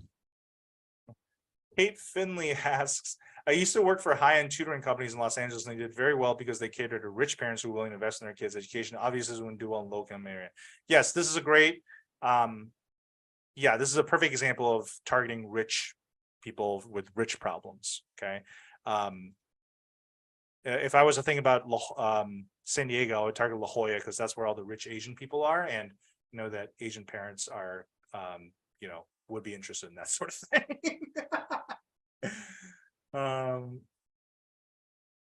Is there anything to be okay? Ever use a high converting affiliate product as your front end or upsell? No. You could, but it's like it's just you're taking a cut of the pie instead of the whole pie. Yeah, you yeah, know? you're not gonna have any chance of scaling that if you do that. Andrew asks, is there anything to be said about taking a blue ocean strategy and targeting a group of people that's smaller, maybe less money, and not a lot of offers in the space? So this is a common misconception here, I would say, that I see from a lot of people. If you don't see any offers, that's actually a red flag. That's not an opportunity. Okay. If you see like no one selling blank to this audience, that's actually like something I would avoid, because it's just a sign that people there don't buy that thing. Okay, so I wouldn't. A lot of people for some reason think, oh, no one's selling this thing to this audience. That's a blue ocean. That's a strategy. It might just mean that no one wants it. In fact, Yep. usually it means that no one wants it. Okay, you want to target something where there's a lot of people selling it. You just do a thing that's new and better to get them that thing that is selling. Okay, we're going to go over that in just a little. The newness. You want to be in the vehicle, how they get the outcome, but you don't want this outcome thing to be new, the outcome that you're selling. You want the outcome to be something that's proven. Okay. Tala asks, this is a good question. Are coaches who are just starting out, haven't made much money, a poor audience? Yes. Yes. Yeah, I mean, you're gonna make more money selling to coaches who are established for sure. And you'll run into the issue with if they're not established coaches, they're probably not going to stick around. Like coaching just might be the one thing that they're doing now. And like last year they were doing real estate, and then next year they're going to be doing MLM, and then 2 years from now they're going to be into copyright. Like you see that with a lot of these people that just kind of jump around. Okay. All right, let's keep going here. The next part of this is your pocket change product. This is the product part of the equation. And it's basically outcome proof new, right? So what this is how desirable is your outcome? How strong is your proof that you can deliver that outcome?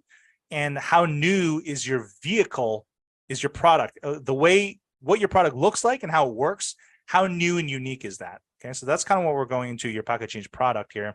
The outcome, you want to promise an extremely desirable outcome. Okay, very desirable outcome examples. We have make $5,000 a month in passive income, get 5 new dates with beautiful women, lose 21 pounds, get an 80% return on your crypto investment. Notice when you're talking about outcome that it's specific and visual. Okay, so like beginner marketers or copywriters, they'll say something like outcomes like become the most confident version of yourself. What does that mean? What does that look like? Usually when I have to ask, what does it mean? What does it look like? It just means you're not specific enough. Okay. So notice the specificity here. Not very desirable examples include how to upgrade your mindset, how to choose the right partner, how to become the best version of yourself. Like it's not a thing I can picture. Yes. Intangible is harder to sell. Okay, so one good test is this is the classic forehead slap test to your outcome. Can you see yourself bolting upright in bed in the middle of the night, waking up your partner, slapping yourself on the forehead and saying, oh my God, honey, I just figured out how to blank, become the best version of myself. It doesn't make sense. Okay, but if it's like make $5,000 a month on autopilot, that hits, right? So this is a good test to see how desirable is your outcome. Okay, proof. You want an undeniable proof that your product works. And what I mean by undeniable proof, the stronger your proof, the higher your conversion rate. That's the case with almost all offers. Okay, and we're just going to go over into what do I mean by undeniable proof. Okay, proof is actually the most important part of the entire money forecast equation. Right, you can build an entire promo around a piece of proof. Okay, the stronger the proof, the higher your conversion. Okay, and it doesn't just mean shotgun proofing, like just splattering a bunch of testimonials on your page, although that does work, is like the quality of your proof. Sometimes one piece of proof that's high quality is better than an entire page of testimonials. Okay. And we're going to go into why. Okay. Strong proof examples include the strongest is live video demonstration. If you can show on video that your thing works, that it just can't be argued against. Okay. Before and after photos are also very strong proof in visual type of niches like fitness, weight loss. Okay. Screenshots and snapshots of, you see this used a lot in BizOp, like screenshots of checks or like my bank account or whatever. Doctor recommendations, people tend to trust the white lab coat and the stethoscope. Strong testimonials, we'll go into what strong testimonials look like, and stuff that can't be faked, basically. Like if I can't argue with your proof and you show me proof that's like, this thing definitely creates this outcome, I can't argue against it. That is strong proof. Okay. Live video demonstration is the strongest proof that exists. Okay. I'll show you. This is Slapshot. Okay. People probably seen this.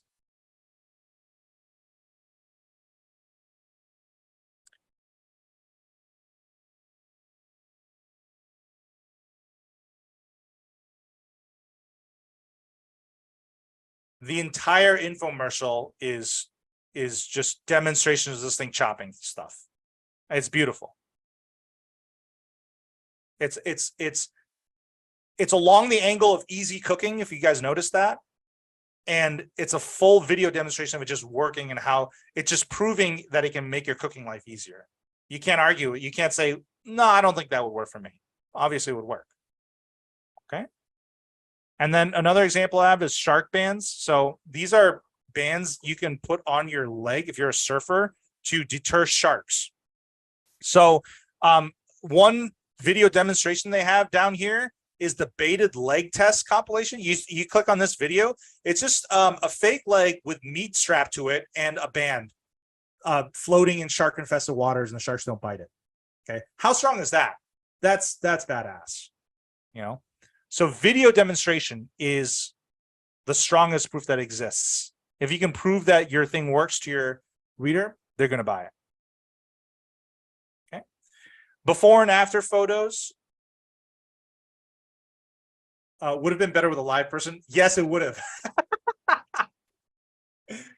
Before and after photos are great proof for visual niches like fitness, weight loss, and hair, because it's both kind of like a benefit and a piece of proof. It shows what they want to achieve. Okay. For example, this funnel, Simple Keto, has a bunch of proof. If you look at this page right here, this comes at the end of a quiz. I know that this is doing super well right now. Video testimonial, a bunch of women saying specific numbers of pounds they've lost. Not vague in general, but specific, and saying, I have lost, my husband has lost, specific numbers. That's strong proof with credibility here. And look at the page down here. It's just before and afters, testimonials, before and afters, before and afters, testimonials, before and afters, testimonials. Just a splattering of both strong proof and adjacent, like social media proof right here. So those are strong. Doctor recommendations. I'm convinced that if I'm selling a supplement, I want a white lab coat on it. You know, there have been entire brands built off of doctors. That's how strong it is. So, for example, here's Dr. Gundry, and all of Golden Hippo is built off one celebrity doctor who's great on camera saying, hey, buy this thing. It's good for you. So this is their olive oil page. Okay. No, it's Dr. Gundry is not a good example of pocket change offers. But the proof works for pocket change offers and for normal offers. So Dr. Josh Levitt, who All Daily, they use him for all their offers. So doctor recommendations are great pieces of proof as well. Okay. In BizOp, a lot of proof that works is kind of is visual proof, implied wealth. I'm sure you guys have seen the, hey, I'm here in my garage, you know, that here's my Lambo, you know, that was a big promo back in, I don't know how long ago. It was a while ago. Screenshots of checks work a lot for BizOp, implied wealth, you standing in your Lambo or whatever. That's good proof. And testimonials with specifics is very strong proof. I sold a program called 0 to 5K for a while, and the sales page, I just included basically, this is the sales page right here. The copywriters I've coached, and each testimonial was specific, a video testimonial, and them saying, here are the results I got specifically. And I highlight the quotes here. And it's just hard to argue against, right? If you see all these like videos of people saying this is amazing, it looks genuine, it's just hard to argue that it doesn't work. It's like, oh, it looks like it works. Okay. Weak proof examples include a lot of people like to use UGC. UGC isn't necessarily weak, but if it's vague, it's weak. Okay, vague reviews without outcomes and specificity. If you have people giving testimonials where they say, I got this specific outcome with this product, that's strong. In this amount of time, that's really strong.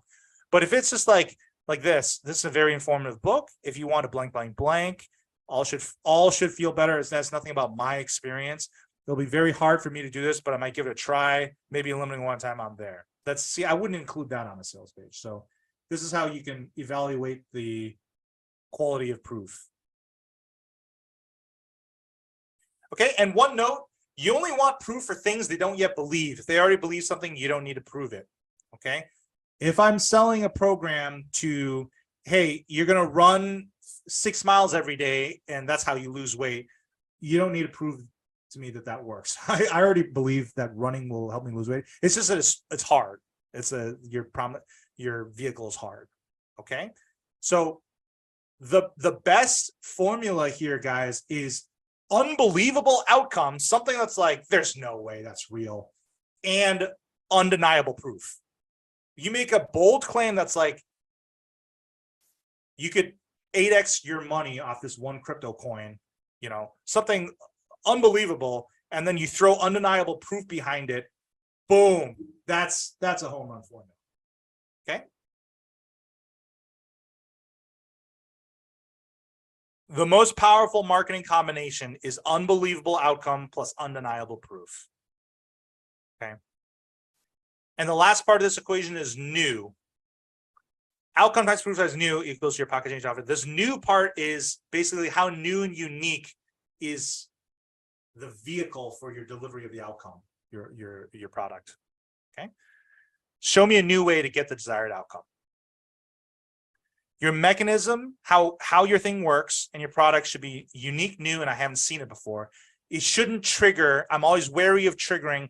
I have seen that before. I have heard that before, and that's old news. Those are 3 things you want to avoid. Okay.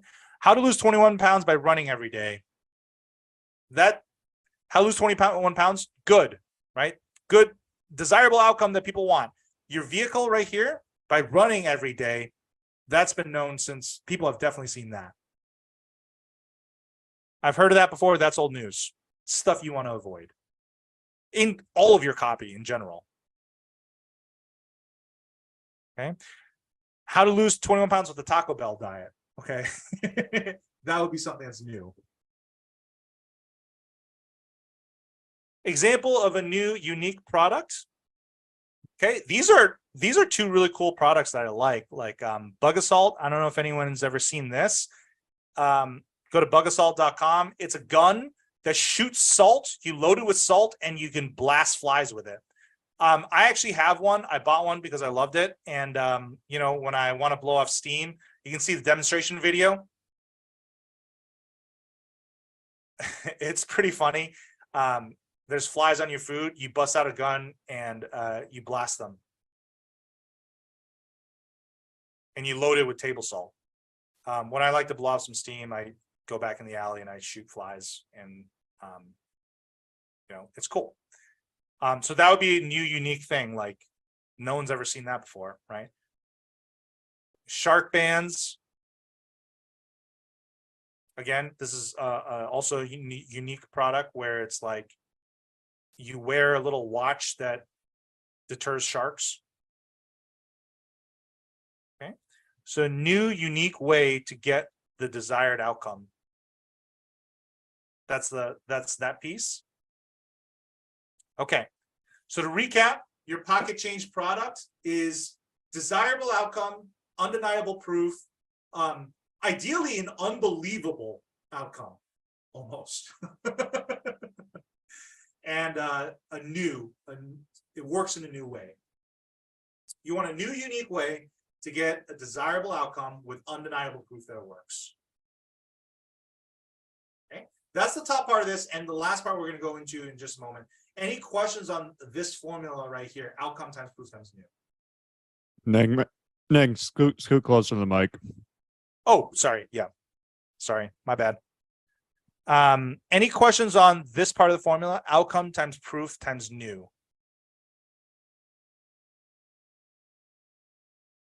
Going once. I think we covered that a lot. Let's jump into the time and effort part. Okay. Oops, sorry.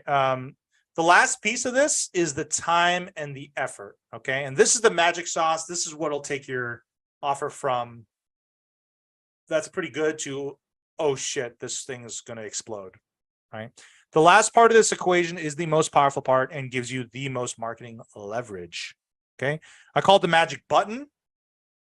It's this bottom part of the equation. Okay. And what it is time to outcome and effort needed. Okay. So you mentioned, I mentioned, how to run 6 miles a day to lose 21 pounds, or how to lose 21 pounds by running 6 miles a day. The problem with that is the effort is too great. I need to run 6 miles. That's hard. That's a lot of effort. Okay. Ideally, you want a product that delivers, that hits all these check marks. And the bottom part is it's a magic button, as in the time to outcome is instant. I get my outcome instantly. And the effort is zero. So it's like a magic button. I hit the button, I get my outcome. Okay. And at this point, you see all the different pieces of this. These are kind of the things you want to highlight in the copy too, not just the offer. Ideally, you create an offer that gives this, and you don't have to make stuff up in your copy. Your copy is just highlighting the strengths of your offer, and your offer actually does give people an instant outcome with zero effort. If you can create, the thing sells itself.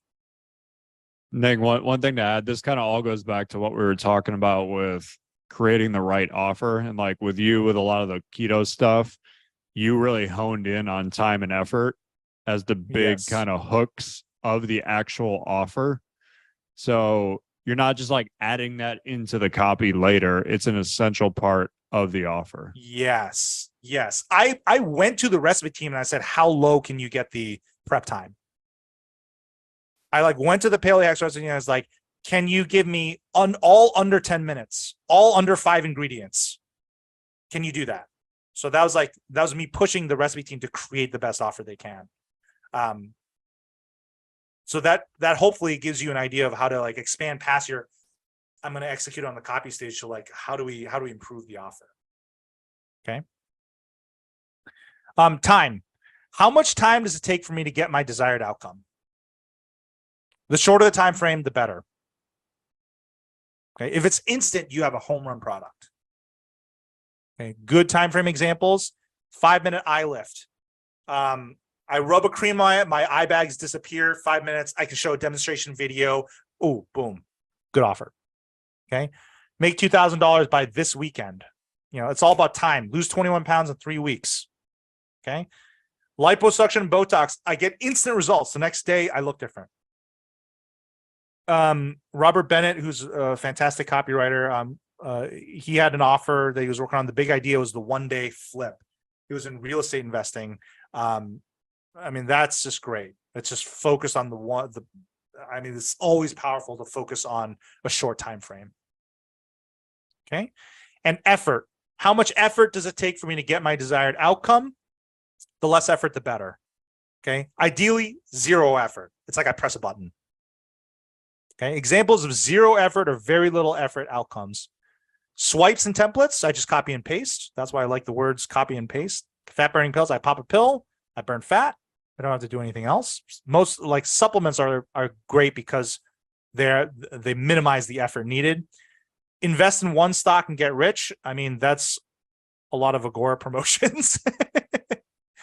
This is why Amazon's so great. 1-day delivery. They minimize the effort. You don't have to click through. They save your info. You click one button and it gets sent to you. Okay. And Instacart, like we're spoiled at my house. We don't go out and buy groceries anymore because it's too easy to just click some buttons on my phone and get food delivered to me. Nick, this is a great example of why the slow cooker offer you did for Paleo Hacks was such a big hit. Yes. It's not 0 effort because you got to put the food in the slow cooker, but like compared to cooking dinner for a family of 4 when you get home from work, the Yes. slow cooker is very minimal effort compared to that. Yes, absolutely. That's why that offer worked. Okay. So the recap, the magic button. How close can you get your offer to it being a magic button? Like that's the question I would, if you're a fitness coach, can you prove that your thing helps me lose 5 pounds in 3 days? You know, while working out just 15 minutes a day. You know, how close can you get it to that? Instant results, 0 effort. That's the bottom part of this. Now we're going to go through some examples of how to hit all of these. Any questions on the magic button part of this equation? The bottom part. And you notice the bottom part, if this goes to 0, this equation becomes infinite. That's why it's the biggest leverage piece of this. You can try to maximize all these, but if you minimize this, that's bigger leverage. Do you consider the vehicle and the mechanism the same thing? The vehicle is the thing that delivers your outcome. The mechanism is how it works. That's my personal language.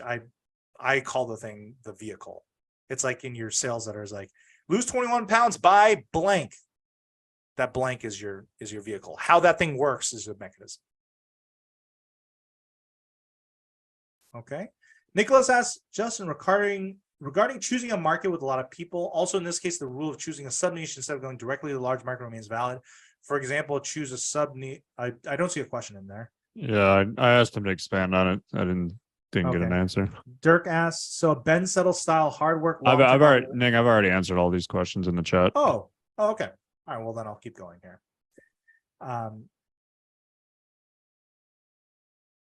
Recap. The money forecast equation. This is what it looks like. This is what you can use to assess the offers. Okay. You can look to see what the market is buying, what the market responds to. You do your research, and then you see, okay, I'm seeing patterns come up. What are these patterns and which of these triggers do they hit? How do I improve it by maximizing all 8 of these triggers? You want a huge audience with urgent, desperate pain who spends a lot of money on your type of product. You want to give them a new, unique way to get an amazing outcome they really, really want with undeniable proof that your way works.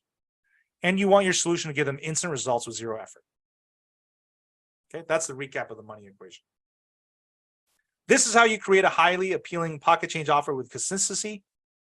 Let's see some examples. Keto slow cooker. Okay, this was our first cookbook that did really well. You see the whole hook is around time frame, just 10 minutes a day. Is around effort, I mean. Okay, set in the slow cooker and forget it. It's all about ease of cooking. Okay, and it being a free cookbook.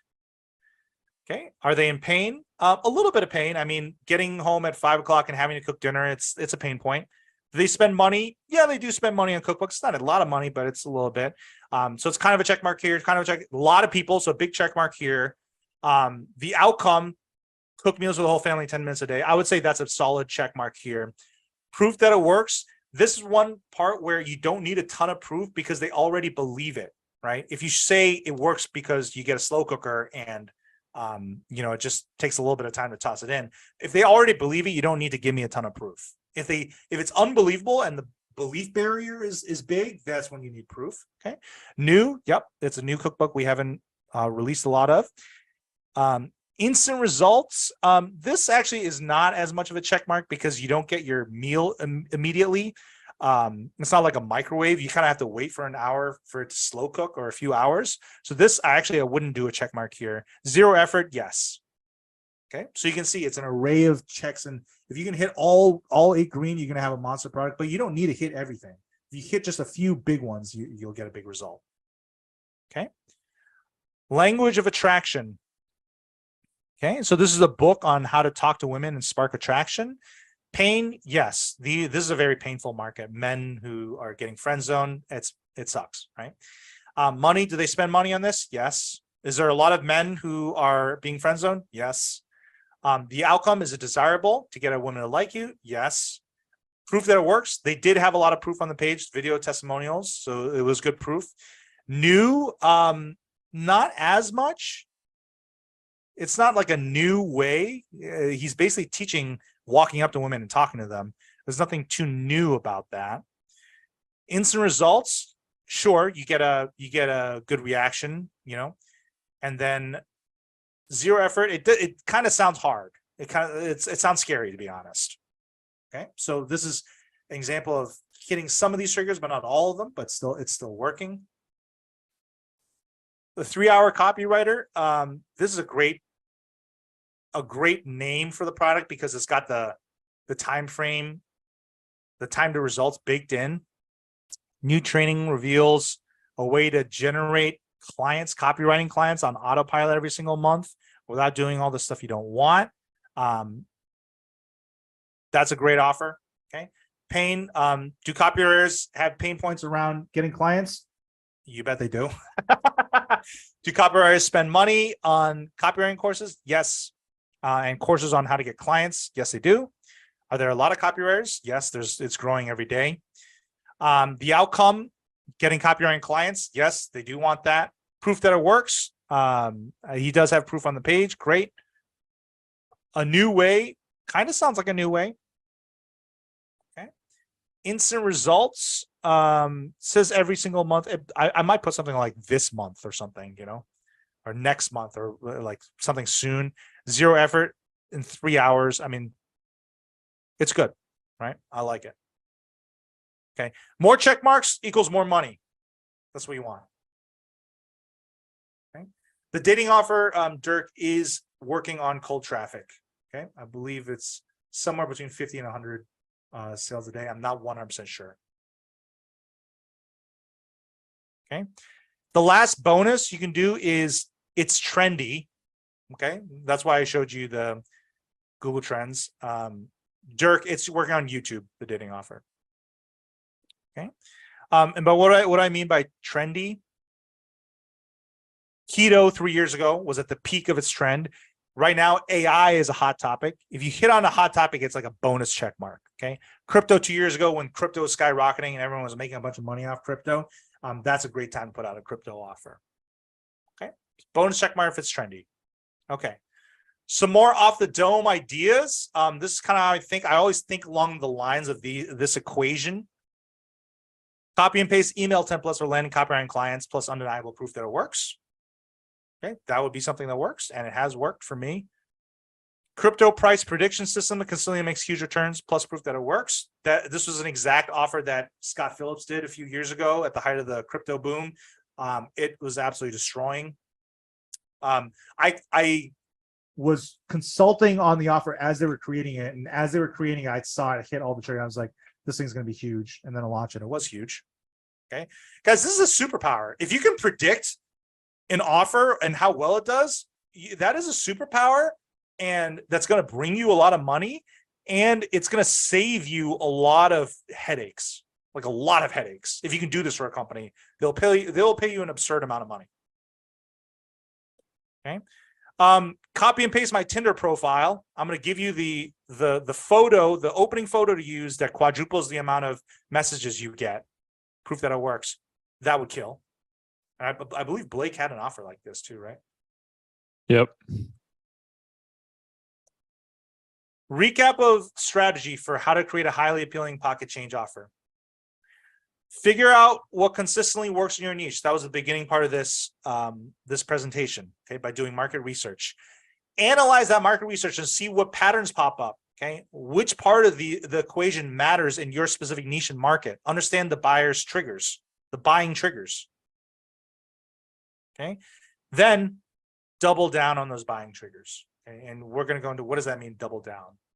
Okay, this is the exact strategy I used to write 9 winning pocket change offers for Paleo Hacks in the last 3 years. The exact 3-step process I use works pretty much every time. Let me break it down for you.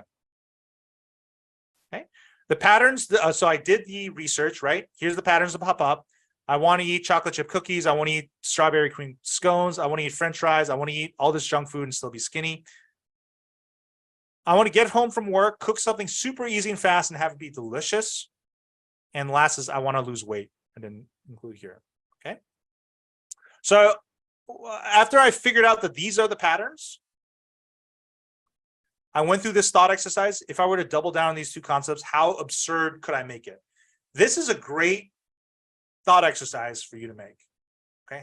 Just go absurd. How could you, my brainstorm session, how intense and absurd can you make this, right? I was literally going to Paleo Hacks recipe team asking if they could create keto Twinkies. Keto, just like the grossest, greasiest, sugariest gas station food, like keto mac and cheese, keto Doritos. Like, can we create that? Is that possible? I don't know anything about the kitchen, but the recipe team knows, right? So that was my question to them. If this is the pattern, how do we double down on that?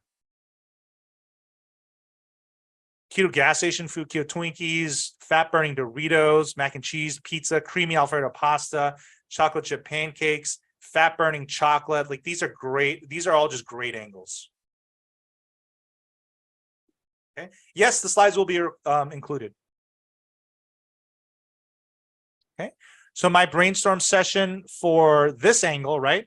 I want to get home from work, cook something super easy and fast, delicious, and have it be delicious. So I went to the recipe team says, okay, how can we double down on this? Can we do 5 ingredients or less? Can we do 4 ingredients or less? Can you make recipes that take me just 10 minutes? Like, how do we do that? How do we get that bottom part of the equation down so it's the minimal effort cooking?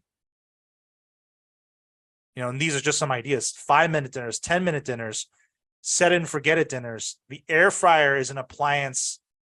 It's air fryer and slow cooker. Like, the way I think about it, and the Instant Pot are just like better versions of a microwave. Like, the reason the microwave is so great is because you get instant food.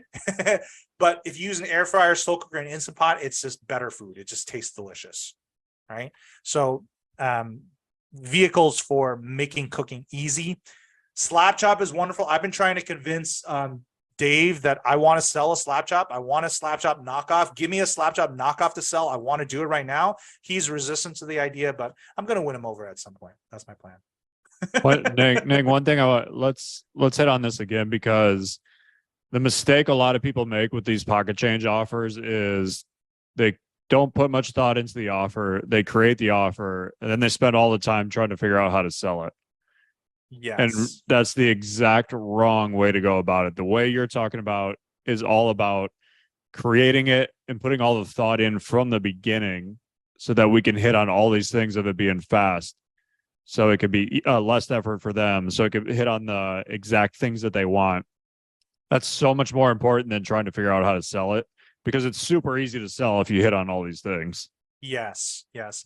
If you create a product that's awesome, that actually works and that delivers all of this, the copy is kind of an afterthought.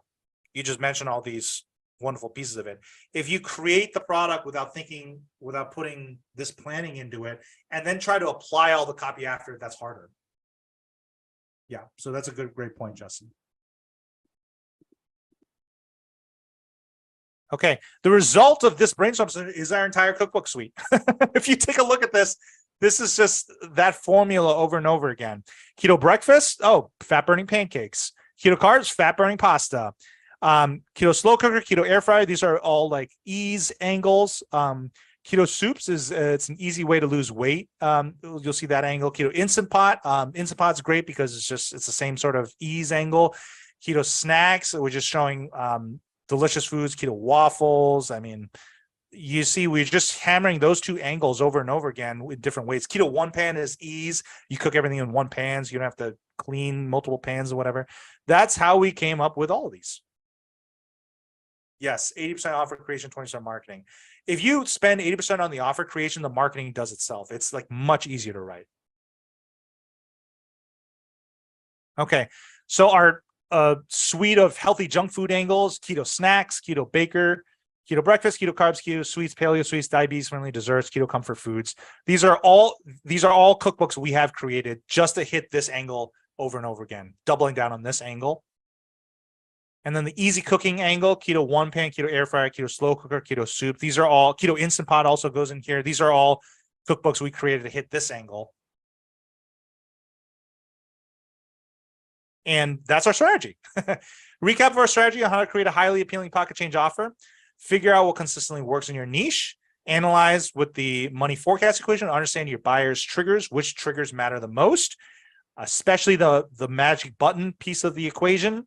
And then double down on those buying triggers. How absurd can you make it? How hard can you dial that in and create that product? Create that product and boom, you've got a winner. Any questions on how to create a highly appealing offer? That was a lot.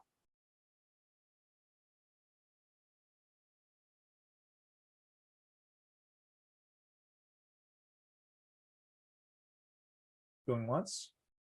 Yeah, there's questions coming in. I'm reading them. Okay.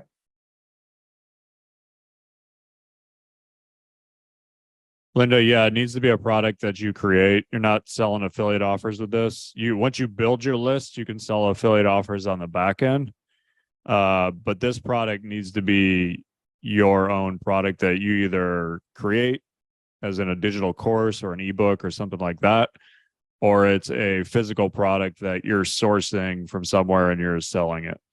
So you're not selling an affiliate offer. Like I said, you can sell affiliate stuff once they get on your email list, but this is your own product. Victor CS, do you have a process to create a product that lives up to the great offer? That's the point, is to start with the product, is to create that product first.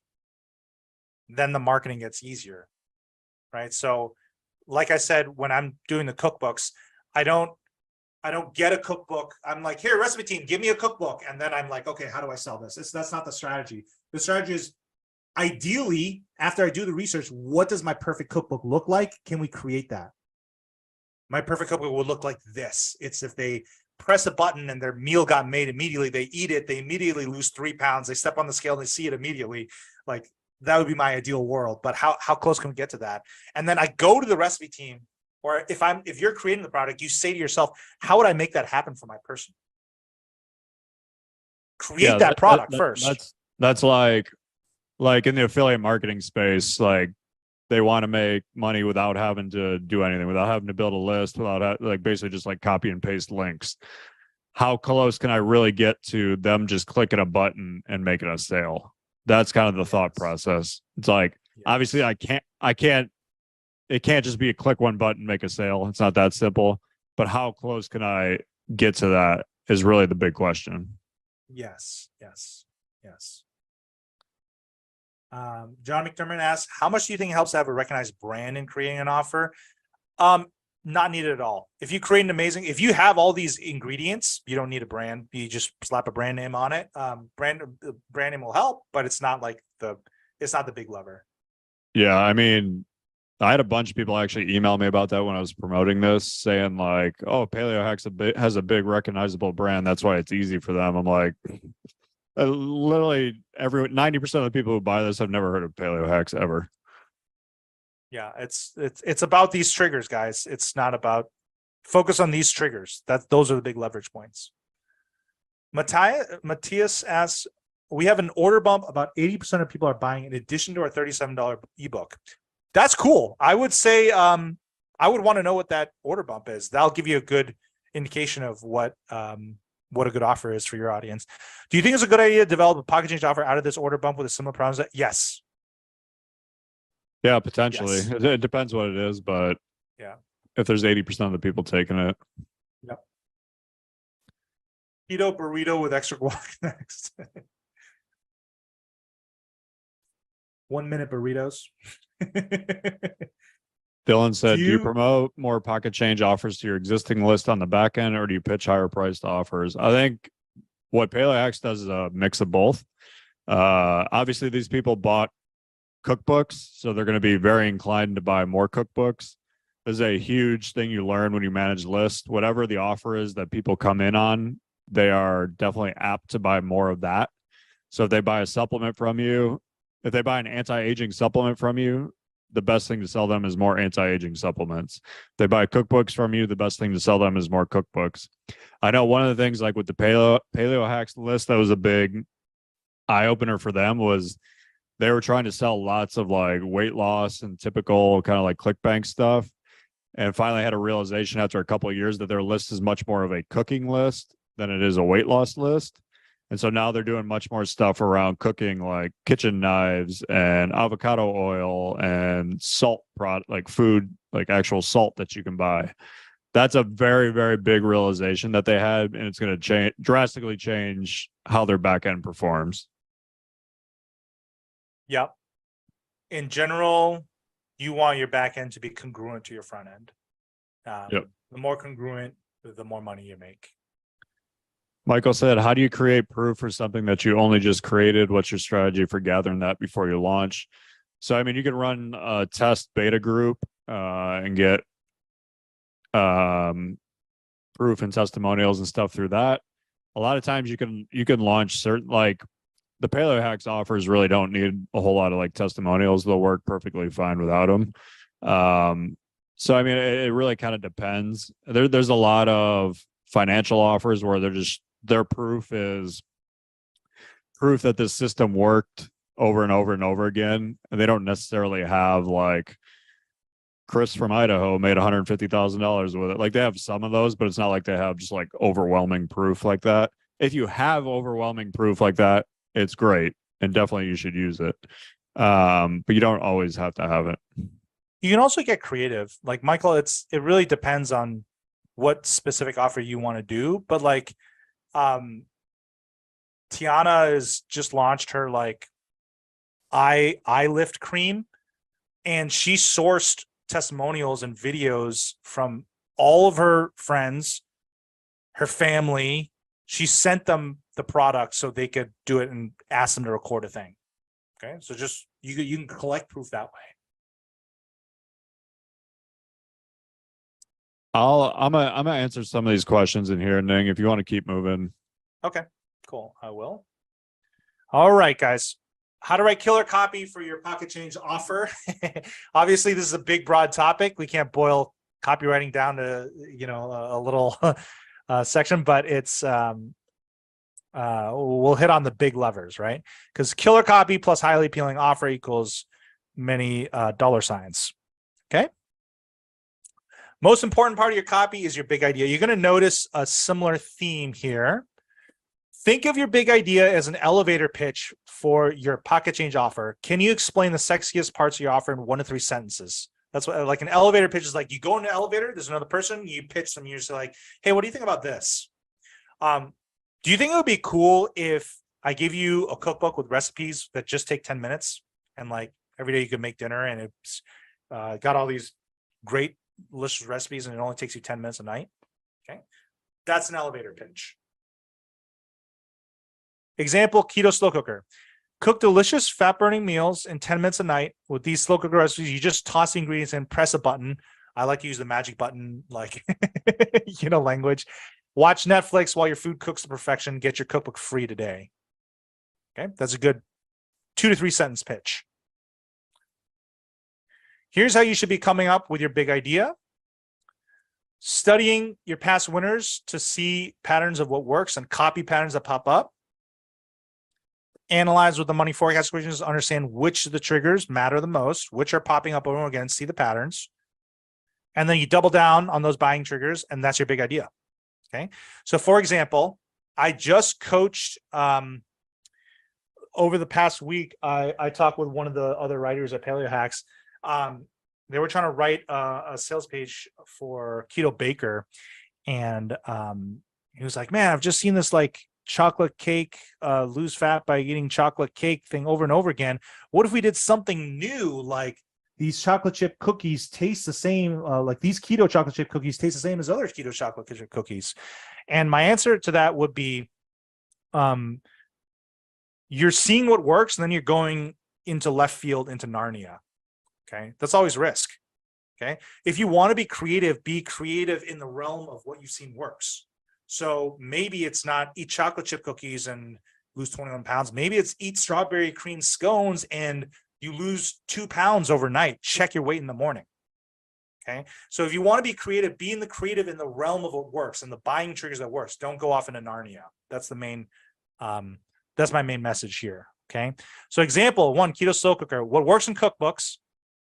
I want to eat blank junk food and still be skinny. And I want to get home easy, fast, delicious. How do I double down on that? Make that super specific and visual.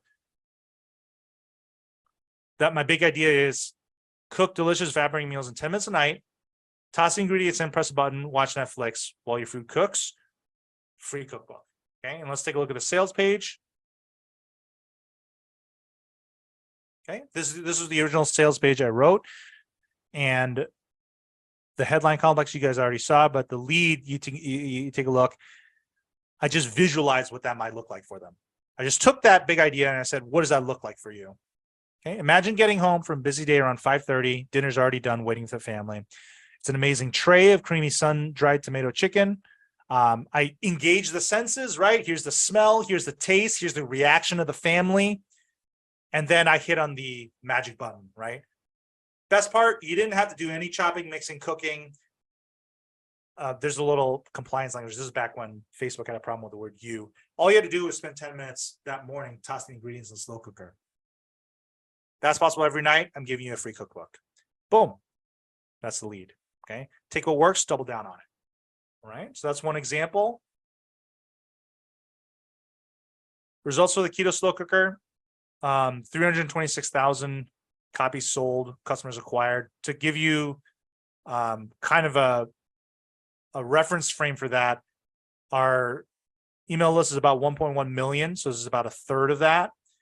Out of all the cookbooks I've written, I mean, we've launched 14 different, funnels and whatever. Total acquisitions, I can say to my name, maybe 400,000, 500,000. This is the majority of that. This is one offer. Okay. Example 2 is keto air fryer. Again, what works in cookbooks? I want to eat blank junk food and still be skinny. In this case, fried food is a good angle here. I want to get home from work, cook something super easy and fast and have it be delicious. Let's double down on that. Big idea. Lose weight by eating fried foods, except they're fried with air instead of oil. That's the mechanism. So you save on calories. Makes sense. Believable. You can make a delicious meal in 20 minutes or less. Get your free cookbook today. Boom. Great, great pitch, right? And then if you take a look at the sales page, okay, fat burning French fries. Okay. The lead is you lose this amount of weight this year by eating fried foods like blank, blank, blank, blank, blank. Normally these make you fat, but now they make you less fat. And then down here, it's the air fryer as a great way to make it easy to cook and save on calories. Okay. That's that lead. And you see, if you look at the copy, I just hit on that stuff. I hit on those buying triggers over and over again. Right? Those are the main things I focus on in the copy.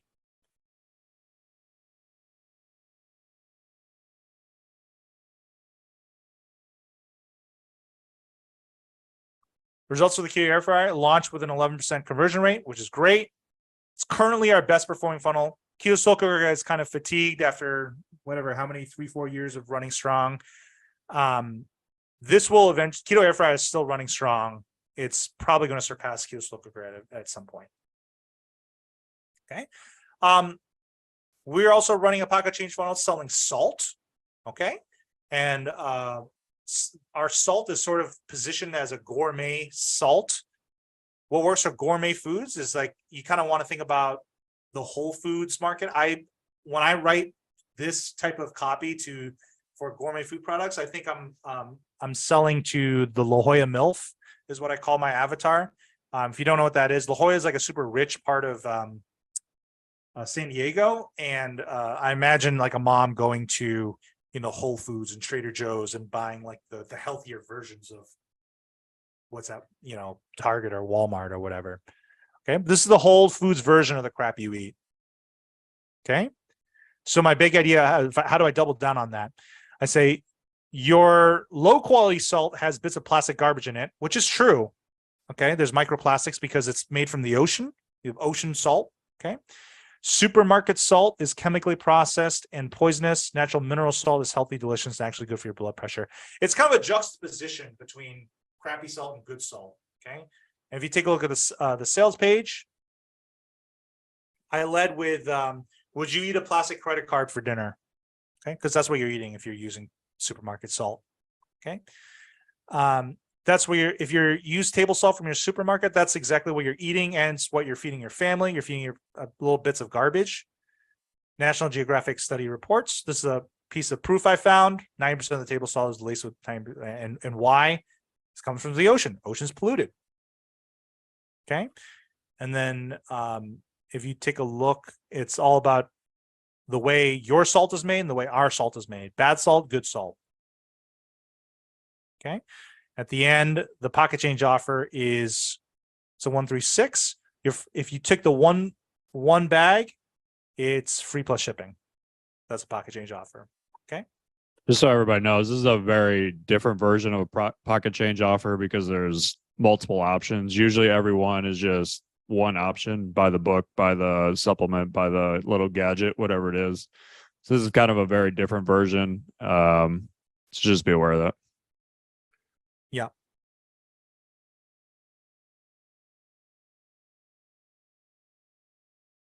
Colima sea salt. This is actually up. It's at about 50 to 70 customers a day currently, which is pretty solid. After we did some optimization on upsell 1.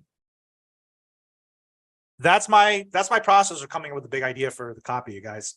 The general strategy is I want to double down on the triggers that matter. Okay, I'm not being completely creative, going off to Narnia and being like, "Oh, I have a good idea.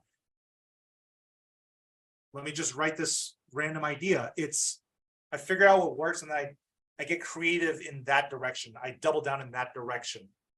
Okay. Does that make sense to everybody?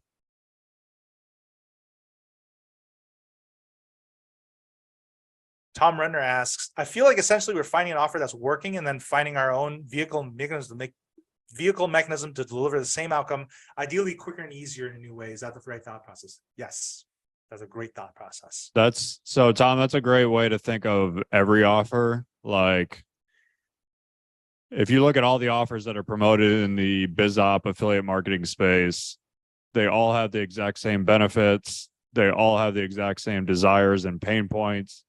It's simply a different vehicle and a different mechanism in order to achieve that every single time. Yes.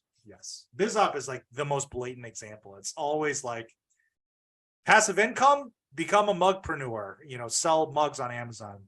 Passive income, affiliate marketing. Passive income, copywriting. Passive income, this. It's like easy new way to make money.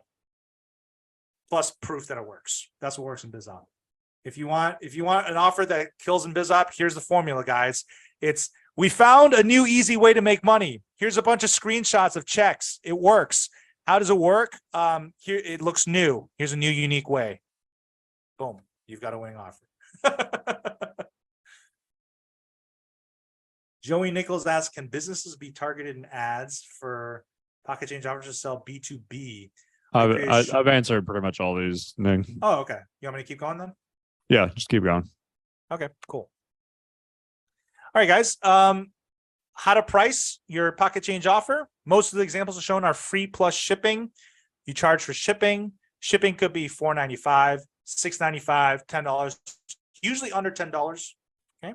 You can also make the offers just $7 or something like that. If there's nothing to ship them, if it's a digital product, you can also call this free plus hosting and make the hosting like $7. That dating book that we showed, that was just $4.95. It wasn't free plus shipping, it was just a digital book. Basically, the pricing is you want your prospects to, it like triggers like a clearance sale at a mall type of thinking. Like, oh my God, they're having a huge sale. Let me grab it. You won't believe how much I got this thing for, honey. That's kind of like the feeling you want to trigger. Include a little meme there for you guys. I love SpongeBob. Okay. Example, keto air fryer. This is just a small trick, guys. Right before your buy button, have your huge value spread. It's a good contrast, like saying like, oh my God, I'm getting all this and it's free. It's a good contrast for like value to price. So yeah, do that. Right before your buy button, put a big spread of all deliverables. So like, oh my God, I'm getting all this for free. Now that's kind of like the way you want to show.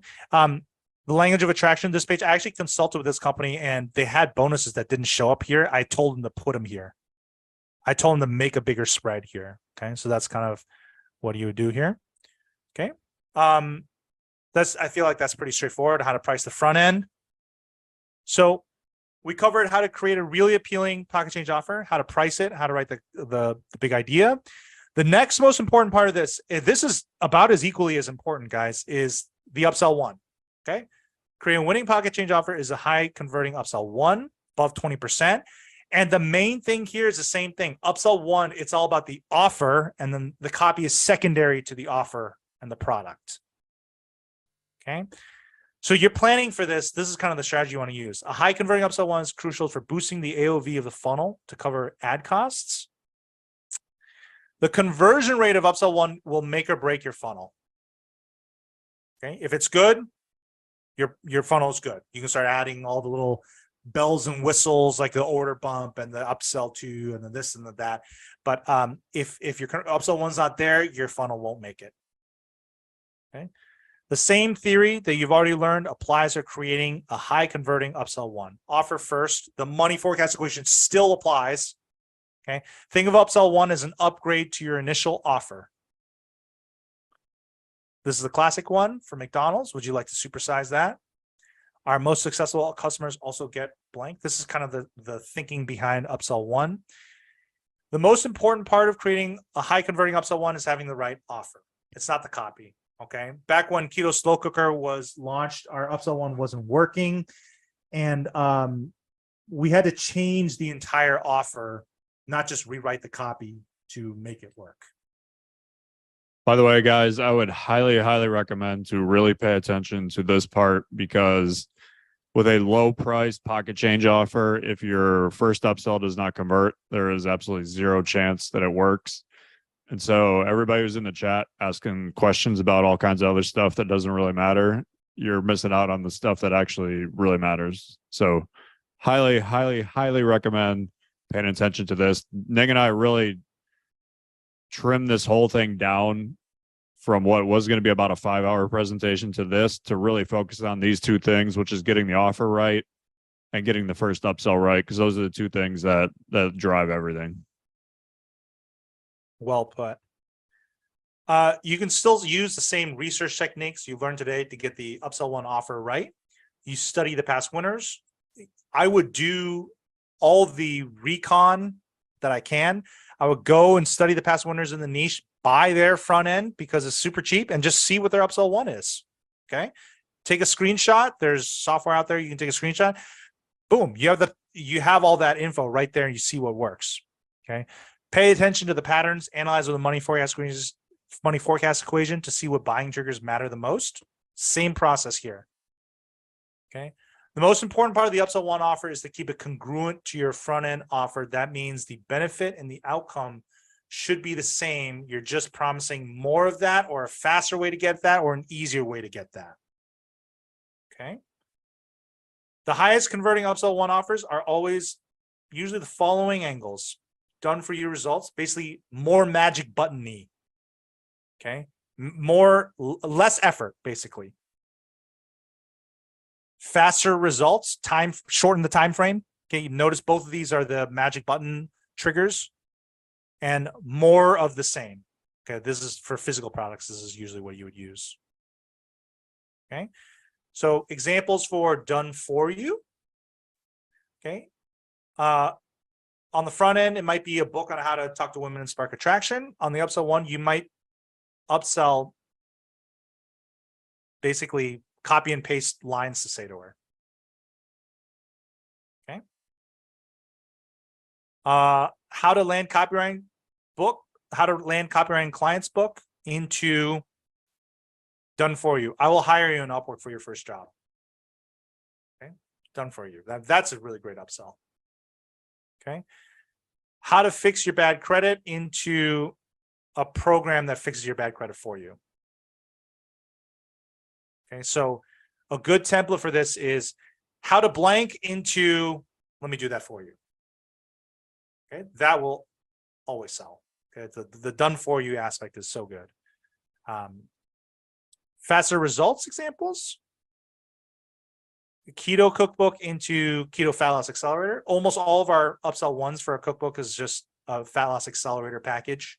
Okay, it's a way to speed up your fat loss. Thyroid reboot book.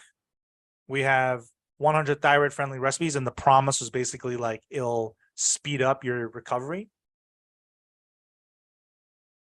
Thyroid supplement. Also, it's done for you. It's like easy. It's you just take a pill. A good template is how to blank into thing that gives you faster results. More of the same examples. Knife into knife set. That's a back end funnel we use. It's not a pocket change offer, but it's the theory still applies. Supplement equals more of the same supplement. Okay, this works for supplement pocket change offers. It worked for Cody Bramlett uses a funnel that really doubles down on that. And salt equal into more bags of salt. That's what works for our salt funnel. Okay, more of the same is good for physical pocket change offers. Done for you and faster results are good for informational, where you're teaching some sort of information. You're giving them some sort of, you're selling information to them. Okay. Like cookbooks are still an informational product. They're kind of a mix of both, to be honest. Okay. Example for upsells. Keto slow cooker. This is our front end page. I already showed it to you. And this is our upsell one page. Okay, we sold a free cookbook on the front end, and then the upsell one is, would you like 2 more free cookbooks? Keto Instant Pot, Keto Soups. Both are like easy cooking angles. And then more recipes. Okay, quick and easy keto recipes. Get more free cookbooks. Here's what's inside Keto Instant Pot. Keto Soups. Here's what you get inside that. I'll send you digital copies of both cookbooks for free when you upgrade your order below. What are you upgrading to? Well, you're upgrading to the Keto Fat Loss Accelerator package, which includes the quick and easy keto cookbook. Here's what's inside. Free bonus 1, a fat burning snacks cookbook. So if you need to snack, you're not going to ruin your keto progress. Done for you meal plan. You don't have to figure out what to cook. We just give you a calendar. You just cook those. You don't have to figure out how to shop for all this. We just give you checklists to make shopping done for you. Intermittent fasting guide. This will basically speed up your fat loss. Boom. You get all this huge package. Upgrade for one payment of $37. Okay. This is basically when we launched this. It was converting between 25 and 30%. And as we used it over time for basically all of our cookbook funnels, it kind of decreased, and now it's floating around 20%. Okay, which is still good.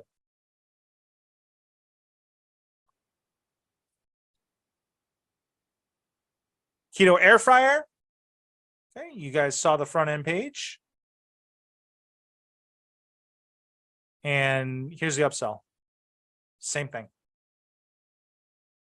More exact same offer, copy and pasted. That's the Keto Fat Loss Accelerator. One thing I want to point out to you guys, I normally would not recommend using the same upsell across multiple offers.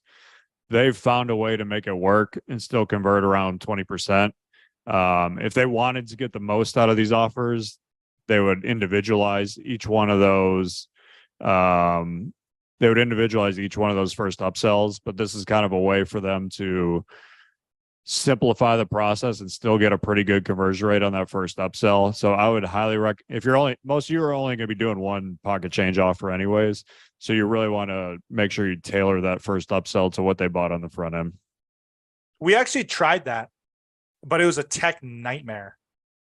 I mean, you got to imagine we have 15 funnels and creating a dynamic upsell. So we actually tried that and then quickly figured out like, wow, this is a nightmare.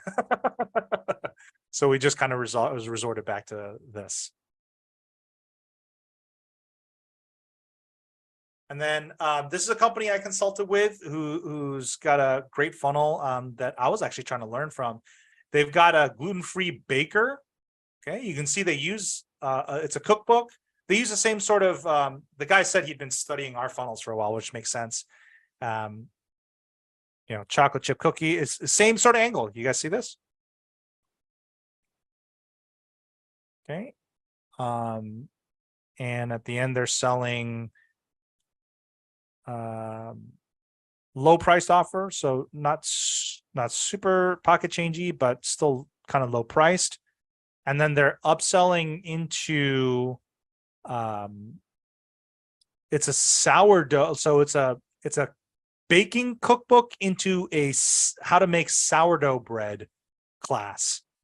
And so this is actually, I found this super interesting because the business showed me this. This thing is like, what's the price point? I think it's like above $100.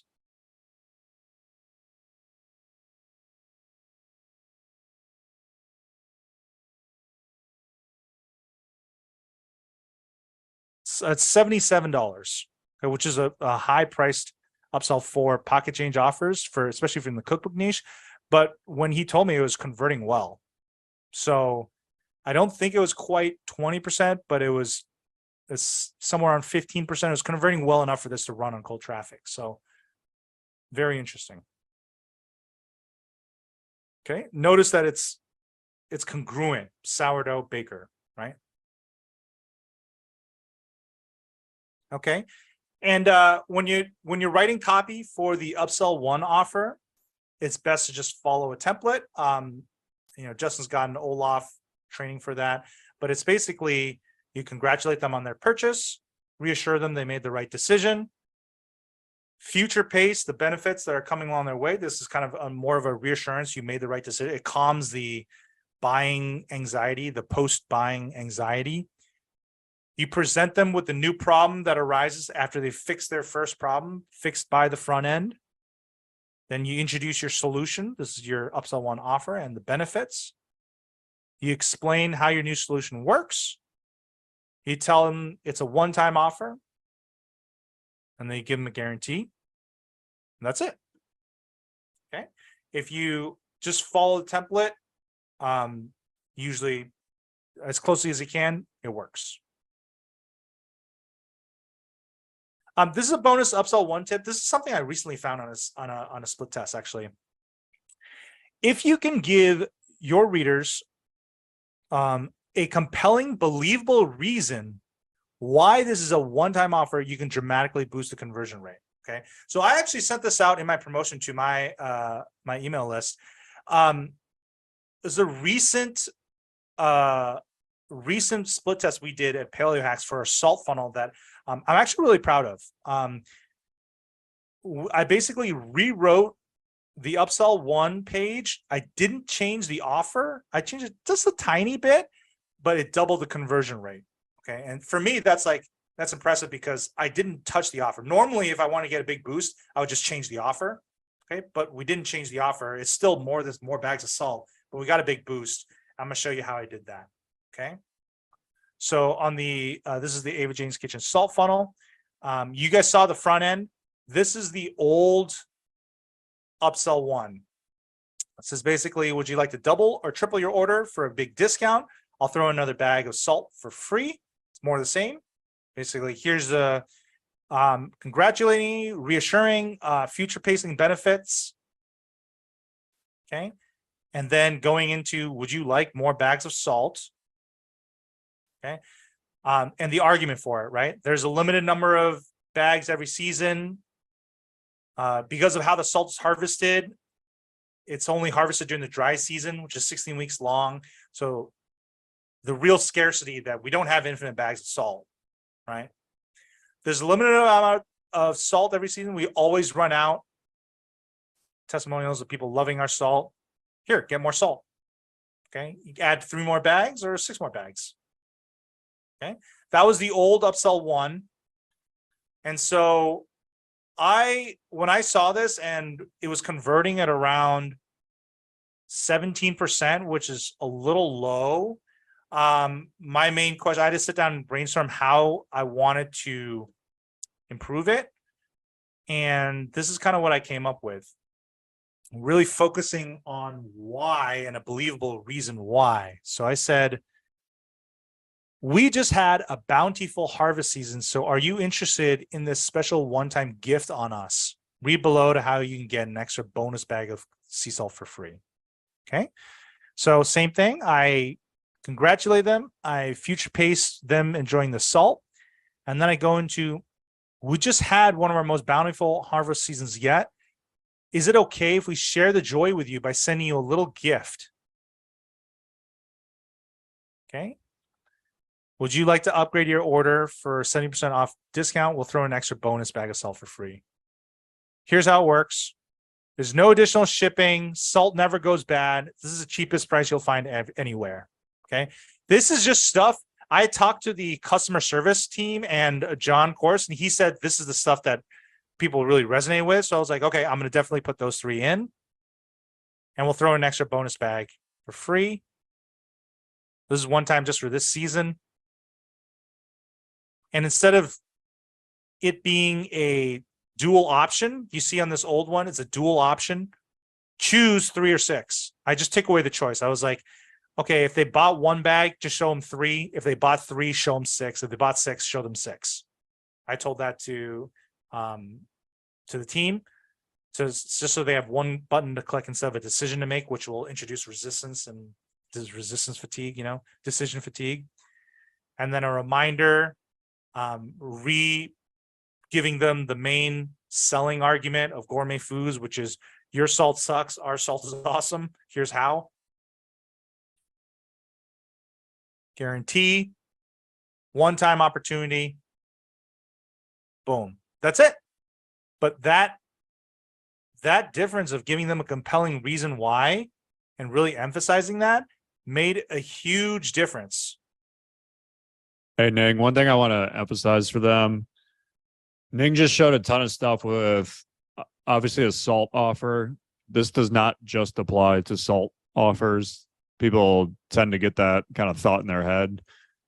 Exactly what he did could be done with supplements, could be done with survival food, could be done with any type of physical product.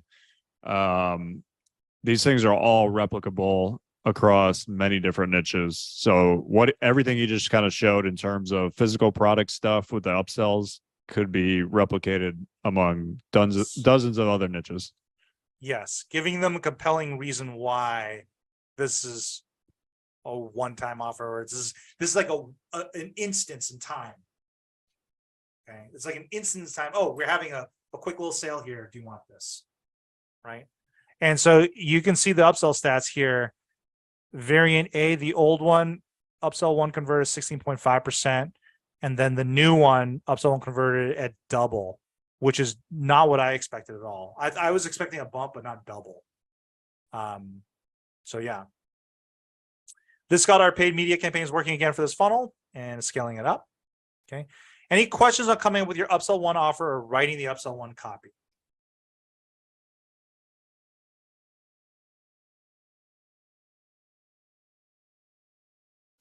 Should I wait? Should I answer questions or should I keep going? I've been answering all the questions along the way, so you can just keep rolling. Okay. Cool. We'll do Here's a what big, we'll do a big Q&A at the end for people who have questions. Stacy just asked, any good examples of why a digital offer is limited? You would not use that language with a digital offer. The digital is usually, let's say they bought a book on the front end and then you sell them some type of templates or whatever that helps them get results faster, or it's done for them so they don't have to put in as much effort. That's the whole angle of it. It's not really about like this special limited kind of offer. It's about getting them results quicker and getting them results with no effort or a lot less effort on their part. So that's really for like I said, info products, any type of information that you're teaching, a book, all that type of stuff. Yeah. Here's what the funnel metrics of a pocket change offer should look like. The sales page, the price point is free plus shipping or below $10. Conversion rate should be between 7% and 15%. That's kind of what you're looking for. In that range, you're golden. Upsell 1, price point can be anywhere between $30 and $197, depending on the offer. For our cookbooks, we go $10 to $37. And if it converts above 20%, we're happy with it. On copywriting, you can go $7 front end to a $197 course. If it's a $197 course, this conversion rate could be between 10% and 50%, and the funnel would still work. Okay, so because it's a higher price, the math works out in that a lower conversion rate and a higher price one will still equal out into into a similar amount of AOV added. Survival, you can have a $6.95 front end into a $19 a month offer. That price point can still work. Supplements, you can go $4.95 sample pack into $149 for 5 bottles of the same thing. I'll also say with survival, yeah, I got that right here. A lot of these I did not realize you could go as high. Like survival, for the survival food one, they would go from $14.95 supply of 3 days of survival food all the way to a $497 offer, and it was converting at like 20%, which is crazy. I honestly did not think you could go that high of a price point, but for certain ones, especially when you're doing like more of the same, it works really, really well. One thing I'm curious about in Paleo Hacks that I have floating around in my brain somewhere is I'm curious to say like a keto air fryer funnel where we go keto air fryer cookbook into an actual air fryer. I don't know how that would perform. That's something I want to think about more and potentially test at Paleo Hacks to get a higher AOV. And this, for your upsell 1, you're looking for a conversion rate anywhere between 20% and 70%. If you get above 70% for these price points, please email me. I want to plunder your brain, you know. If you're selling a higher ticket upsell 1, your conversion rate will be a bit lower, but the higher AOV will make up for it. The higher price upsells can work in certain niches like make money, supplement, survival, things that people spend more money on. Okay, they'll still work. Okay.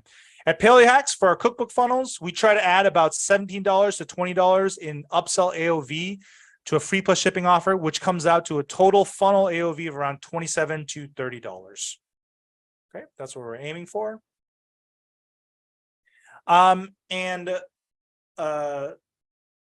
Just a quick look at the entire funnel. Okay, here's some links for you guys. This is the Keto Slow Cooker funnel. We have the front end page or the sales page into upsell 1. I've already shown you guys this. Upsell, this is downsell 1, basically a discount if they say no to this. Upsell 2 is the same format where it's another free cookbook, Keto Sweets.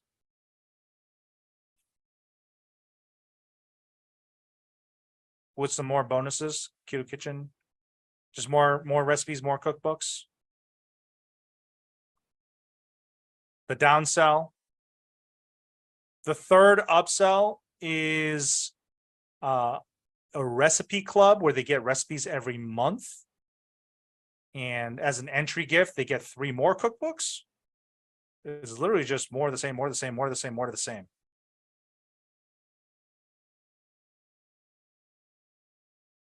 When you join the Paleo Hacks Recipe Club. Okay, this is a subscription offer. A lot of goodies. And then upsell 4 is Keto Breakfast. Okay, it's just the whole funnel is cookbooks. Yeah, by the way, guys, I specifically did not go into a lot of the other upsells and downsells because I did not want to overwhelm you. And the fact that most people tend to focus on the things that don't matter. And everybody's going to start asking questions about upsell 3 and upsell 4 and crap like that. And the reality is just get the offer right and then get the first upsell right and then start worrying about that stuff. Don't even think about any of that stuff until you have the first offer needs to be converting around 7 to 15%. And the first upsell needs to be converting around 20 to 40%. Once you have that, then you can start worrying about the other upsells and the downsells.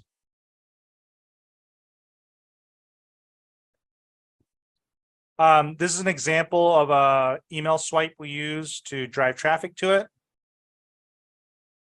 Really boiling it down to emphasizing ease of cooking and burning fat. Okay, you can see on our traffic drivers, you basically want to tease and focus on the main buying triggers that we've been going over. Here's the keto air fryer funnel. The front end we took a look at. Upsell 1 we took a look at. Downsell 1, same thing as you saw.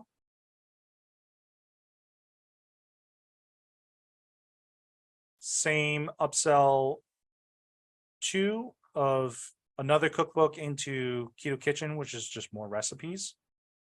Into 3 more cookbooks plus recipe club. A subscription offer. And then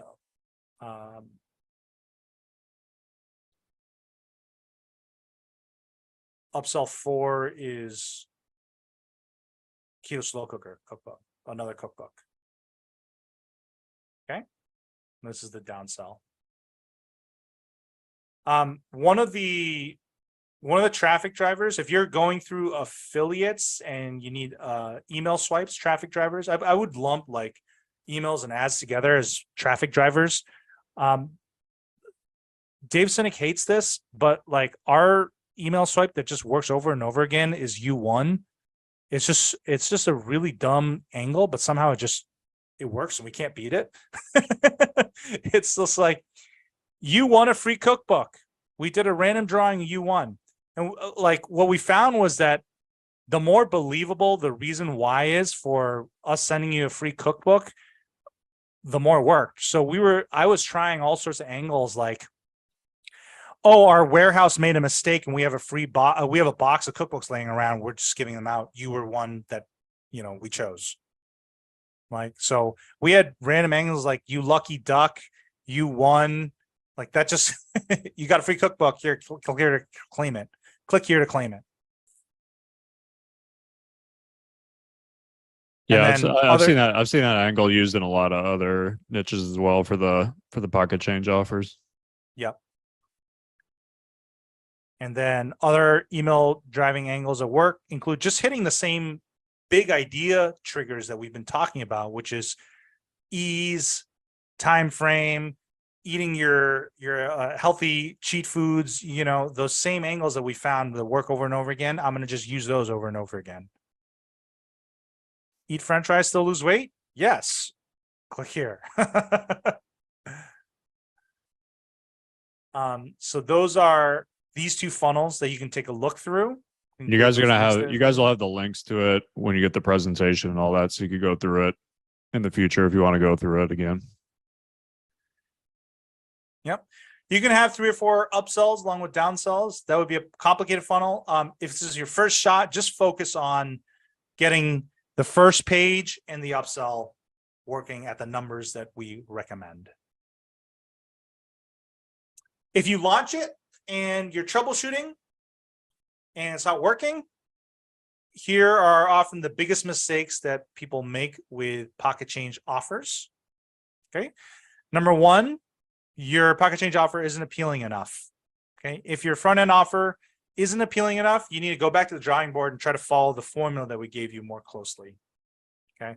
This is the number one mistake most business owners and copywriters make with their offers is they don't make their offers appealing enough. You need to basically study the market, double down on the buying triggers, do that whole process. If your pocket change offer isn't appealing enough, no amount of copy tests or split tests or rewriting the copy will save it. You'll waste time, energy, and money trying to put lipstick on a pig. If you think your pocket change offer isn't appealing enough, it's best to reposition the offer. Use the money forecast equation, follow the process we showed today, find out what is selling and do it better. Double down on what works. Mistake number 2 is the big idea and the lead for your copy isn't strong enough.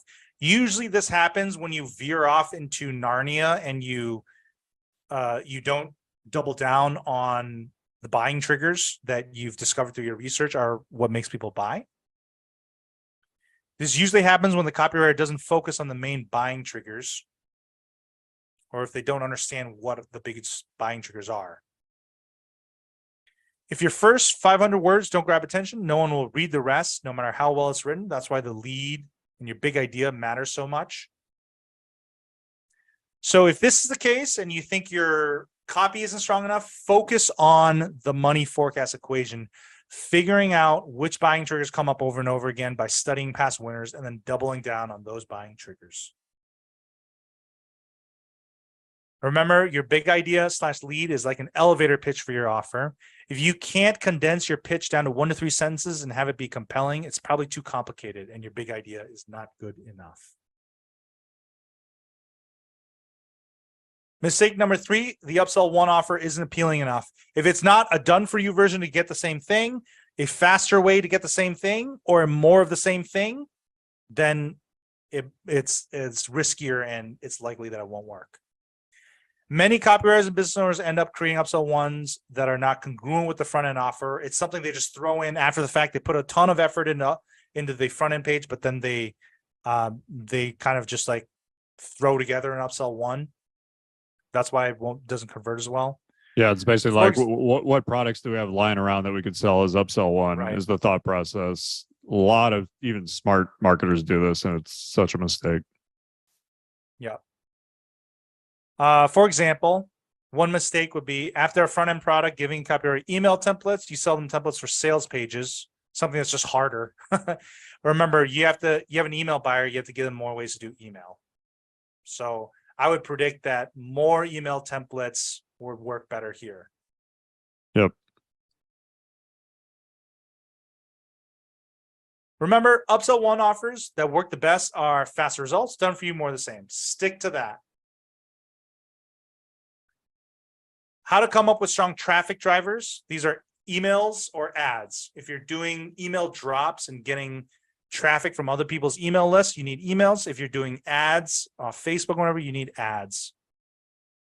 Focus on teasing the big idea in your offer. Like when we're talking about the big idea, the 1 to 3 sentence pitch, I want variations of that on the most important buying triggers. So for example, with Keto Air Fryer and Keto Slow Cooker, Keto Air Fryer, we're just innovating on this. What are different ways that we can say you won, given the believable reason why? You won a free cookbook. And then doubling down on the cookbook angles like healthy cheat foods. You're a winner. You won. From Paleo House Customer Smart, you won. Healthy fries, fat burning fries. doubling down on the big angle and giving variations of the big angle. Okay, this is an example of the keto slow cooker one, losing weight with easy cooking.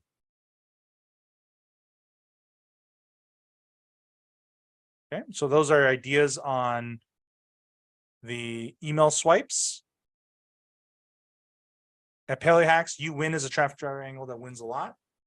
I think it's because it triggers the buyer's clearance sale brain. Oh my God, honey, you won't believe how much I got this cookbook for. Do you even need that? I don't know, but it was a steal. That's like the clearance sale brain that I want to trigger. You can use the same basic strategy, same basic angles for Facebook ads. Tease your big idea and the most compelling parts of your offer. Think of it as your elevator pitch. Okay. For example, with Kalima Sea Salt, flash sale for sea salt. The difference between our salt and most salts here. Grab your discounted bags here. These are more, it's like a lot of flash sale angles. Okay. And then here's an ad for keto soups. Easy way to lose weight, save time, easy cooking, free cookbook. Boom. Very similar by just focusing on all the same buying triggers. Okay.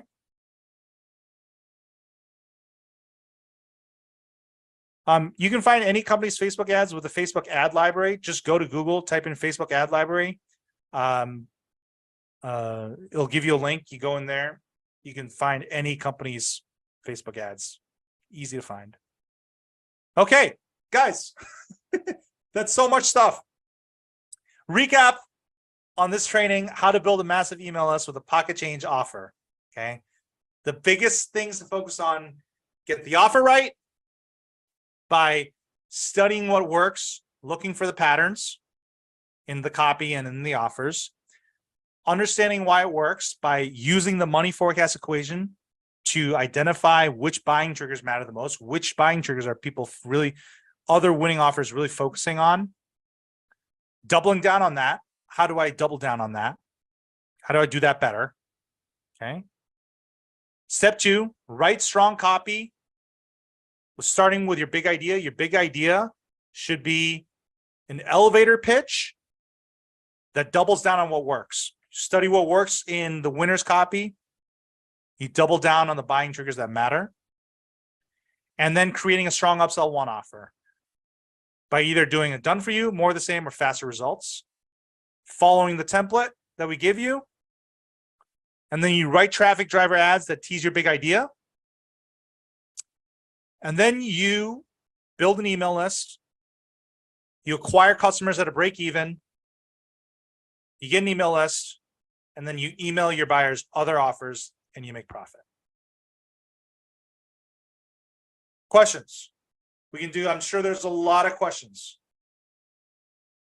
Yeah, we'll take kind of overall questions. I'll start going through. I've been answering most of them.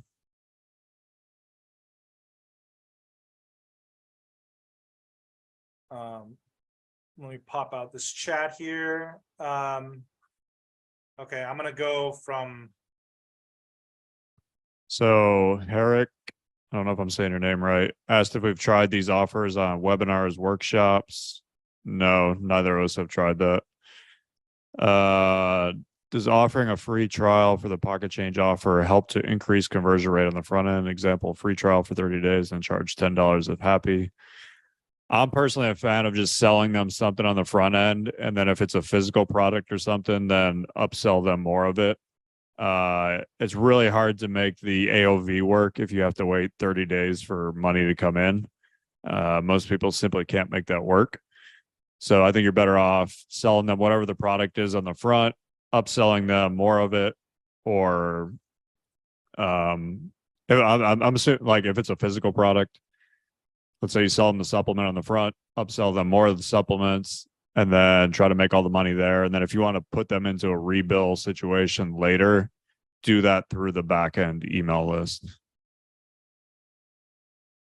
The main thing is you need day zero AOV.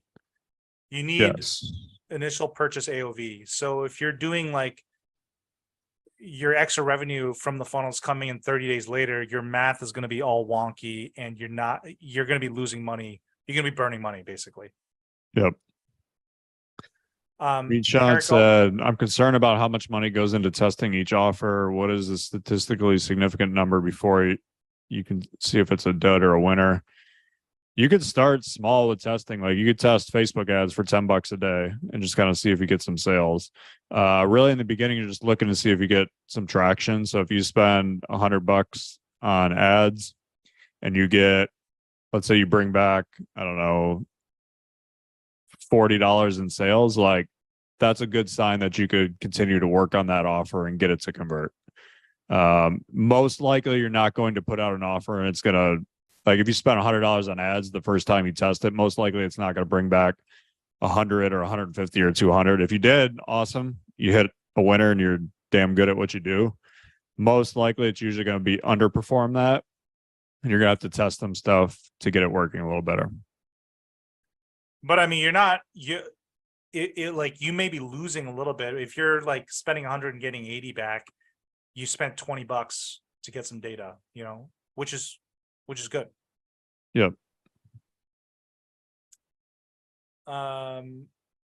You definitely want to launch it though with the front end offer.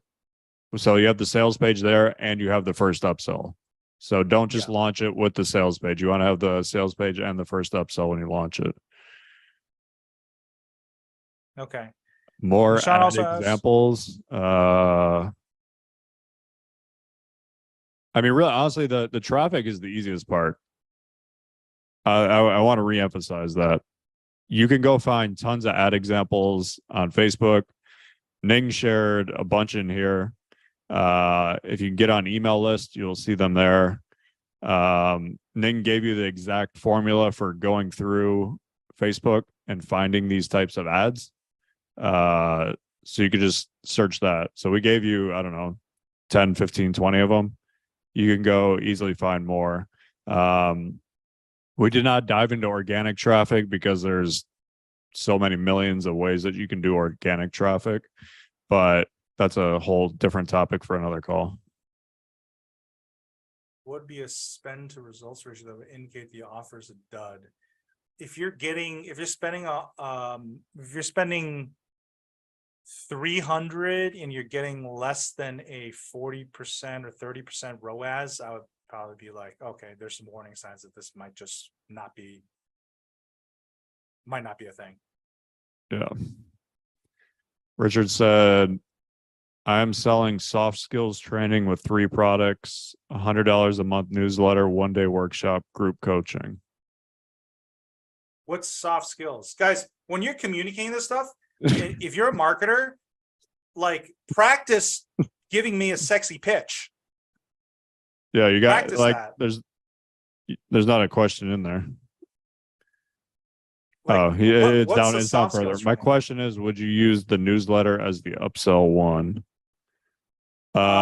Most likely not, because you're not going to be able to get it to recover the amount of money that you need. You need some type of product that gets them results faster or is more done for you. There's a reason we follow that format and we kept harping on it, because that's what works. So don't stray from it. Don't try to be creative. Don't try to do your own thing. Just follow the format. It works. Well put. How about a recurring $5 a week or $5 a month as a front end offer and financially like a stock alert service? I would go back to what Ning said before, which is study what's working. Are there other people doing that you can model? My answer is no. The front end offer needs to be a book or a physical thing or whatever it is. Again, you're getting away from everything we just taught. So we're teaching you to try to do this one specific way because this way works. and we've tried a bunch of different things that don't work. So just stick to the model. So the model is either some type of book or some type of, I don't know, a PDF or a course or a training, whatever it is, a digital training. You could easily do that with some type of financial thing. And that would be the front end. And then the first upsell would be something that gets them results faster or Hey, does it guys. for them. If we are like, hey, here's the thing that works, and you want to try something totally different, I'm gonna warn you that it likely won't work. Okay. So this is just something I've seen. I don't know why it is that people like doing this, but it's like, I'm learning so much. What do you think about this completely different thing that's in left field and going off into Narnia? I'm like, I think it won't work. Yes. So yeah, so my message there is like, try doing stuff that works unless you want to smash your face into a wall over and over again, burn a lot of money and hate your life. If you want to do that, then for sure, just try a bunch of new stuff that's random, you know? Tia let's- said, what do you think of this pocket change funnel I brainstormed during the training? Front end, video course, charisma formula, consists of 8 parts that make women chase you. Includes 3 bonuses, instant connection conversations, how to text women, 5 subtle mistakes men make in bed. That's too much stuff on the front end. Keep it to one thing. I like the focus on making women chase you. You need to come up with kind of a sexy name for that. And some type of unique mechanism that makes that happen. But I yeah, don't know about 8 parts either. I would yeah, do, like, so one going back to formula. what we talked about with making it easy for them to get results, does 8 parts sound like it's easy? No. If they have to learn how to create connection, how to text women, how to get them into bed, does that sound easy? No. So you want to try to make it sound as easy as possible. That's why all the like dating offers are like the 7-word question you ask the women that makes them chase you. Like there's a reason that's why it is. Obviously, once they buy the product, you can give them more tips that will help them with that. But that should be kind of the base of it. I had a pocket change offer. This is way back in the day when I was writing and dating.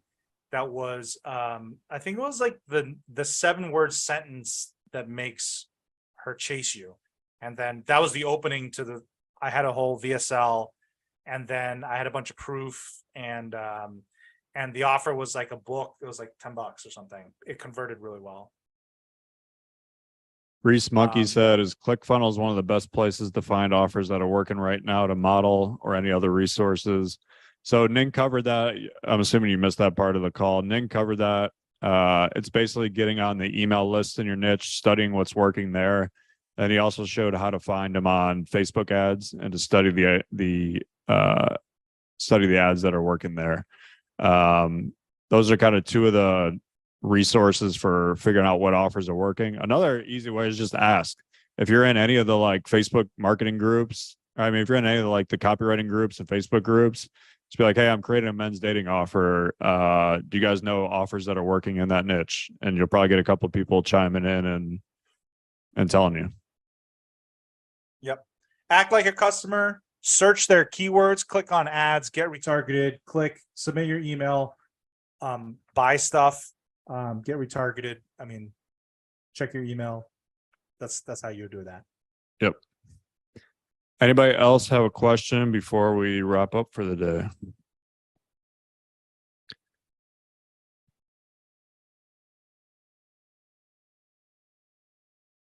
How was this call for you guys? Did you guys I know we lost a bunch of people dropping off. It was a long 3.5-hour call, so it's not surprising. But did you guys get a lot out of it? Was this helpful? Did it kind of give you some ideas and some clarity onto how to create an offer like this? Awesome. Gerline said super good. It's been great. Thank you. Got the clarity. Great presentation. Awesome. Yeah, I mean, this was super, super, super deep. All caps. Unreal. Super insightful. Has given me a clear path. Thanks, Duncan. I like your enthusiasm. Awesome. Yeah, this is really a big, like, very in-depth thing on really how to create an offer. So hope it's super helpful for you guys. As I mentioned, tomorrow I will put all this together, upload it, send it all out to you guys. You will get basically a copy of this. You'll get the PDF, you'll get the slides, you'll get it links to a bunch of the offers that we shared. So you'll be able to go through all that type of stuff. So yes, hope that you guys really enjoyed that. So we are going to sign off. If you got any questions, feel free to follow up with me or with Ning, and we'll try to answer those. But glad you guys joined us. Glad you guys stayed till the end and asked a bunch of questions. So That was fun, guys. Thank you. take care and have a good day.